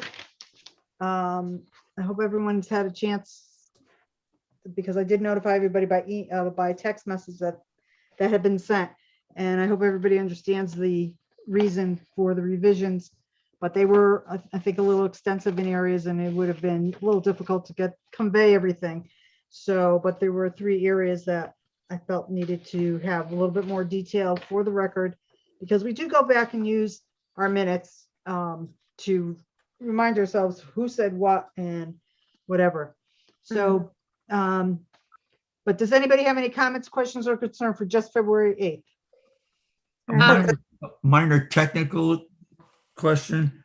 Sure. On the attendance. Yeah. I don't think Josh was at that meeting, Josh O'Neill. Oh, gosh, I'm glad you picked that up. Okay, Okay. so we will cross that out. Okay. You know what? Hang on a minute. I've got the agenda and I've got my script. And I can confirm that. You're correct. Mr. Panico, thank you. You're welcome. Okay, so we'll cross out Mr. O'Neill's name there. Anybody else have any? Chairwoman, Commissioner Parkins, on Yep. page 4, under B, let's see. Under old business, B, application 21-26. Mhm. I know that was a very long discussion that we had that night, but the very last sentence, the commission then reached a unanimous favorable consensus for staff to prepare a favorable resolution with all the applicants' uses written in their application. I believe we passed prepare a favorable resolution for the use only and to approve the Dogtopia business as a separate proposal based on their business plan. I Right. thought that was the outcome of that Yes, it was. discussion. Okay, and That was at the recommendation of Mr. Panico. right. Yeah, after that extensive discussion that we have, Mr. Panico was the one that did come in and said he suggested that. But So I that was, was, on that. that wasn't the February 8th meeting that we had that discussion. That's right. oh, it wasn't? No, that was more recent. That was when I think they, it was was our last meeting. It was when we closed it. Yeah, it wasn't the original one. Oh, okay. Well, I apologize for that. These months are all melding in together. This was prior to your action approving the zoning component of it. That occurred after this. It was on the basis of this that I drafted the other resolution, and that had both, and we were unhappy with the way the application portion of it was, but we were okay with the zoning. So we passed the zoning, but we did not approve Dogtopia yet. No. Okay, so that wasn't my comment is applicable to probably to the February 23rd meeting, which we don't have the minutes for. Right. Right? Thank you, Yeah. Elaine, for that. Probably. 'Cause this I is have dated, them. right. One of those. Wasn't February 8th. know I have that. those February 23rd ones. I think it was the 23rd. Let me look. Okay, that's probably why I'm confused. No, February 23rd. We had a public hearing for Scheibel Realty. We started the Platte Road contractor business and storage yards. Then we did last Oh, property. I think it was wasn't it just last month? Yeah, was it? the I don't March- think I was- I wasn't don't think the I was- March meeting? Excuse Yeah, me, I think it It Commissioner. was Very- just 2 weeks ago. March. No. We're all confused now. No, I think it was March. It wasn't February 8th. That's all we need to know, Right. right? It just was need- March 8th. March 8th. Oh, see? Okay, You Yeah. could go yesterday. All right, so then Commissioner Parkins, what's on page 4 then? is there's no proposed change, no change. Okay. I'm good with the minutes as is. Anybody else have any corrections, comments? Okay, is there anybody that would like to make a motion to approve the February 8th minutes, revised minutes as they were submitted to the commissioners earlier today? I'll Commissioner make Parker, the motion. to approve. Go ahead. Okay, so Commissioner Elaine's got it. Motto is making the motion to approve, and who's seconding it? Commissioner Parkins will second. Okay. I All right, think so I'll do a Elaine roll and I call are hungry. vote. We want to go eat. Yeah. I'm gonna go to sleep. Yeah. All right, so Commissioner Tiki, I'm Commissioner Lascos, Aye. Commissioner Motto, Aye. Commissioner Onofrio. Do you want to abstain? I need to abstain. Yes, I wasn't That's at that meeting. Thank you. Fine. And Commissioner Parkins? Aye. And the chair votes aye. Motion is passed with a vote of 5, 0, and 1. All right, how about February 16th? Does anybody have any comments or corrections?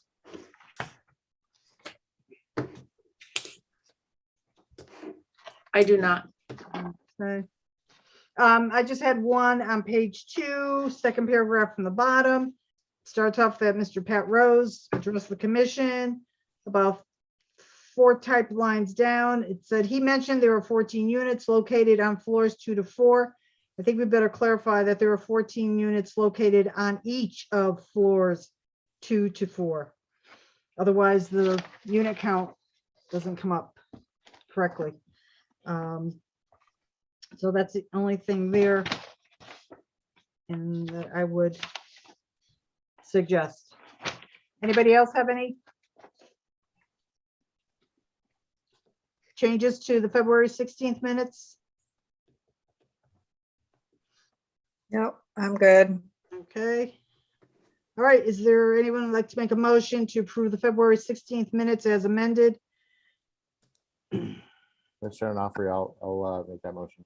Okay, and is there a second? Commissioner Lascos, I'll second it. Thank you. All right, so on the motion to approve the February 16th meeting minutes as amended, made by Commissioner Onofrio, seconded by Commissioner Lascos. I'll do a roll call. Commissioner Motto, Aye. Commissioner Tiki, Aye. Commissioner Parkins, Aye. Commissioner Onofrio, Aye.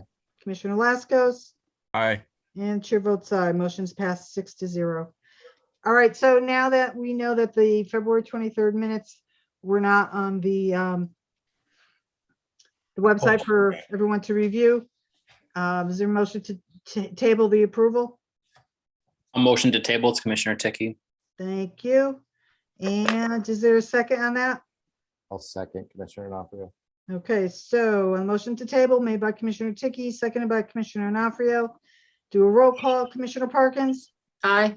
Commissioner D'Onofrio, Aye. Commissioner Lascos, Aye. Commissioner Ticky, Aye. Commissioner Motto, Aye. and the chair votes aye. Okay, well, ladies and gentlemen, seeing that there is no other item on the agenda, chair declares this evening's meeting is adjourned as of 9:34 p.m. Thank you very much, and we'll see you next week. Good night, everyone. Night. Bye. Enjoy your dinner, Night. Ruth. Thanks for hanging in there, everybody.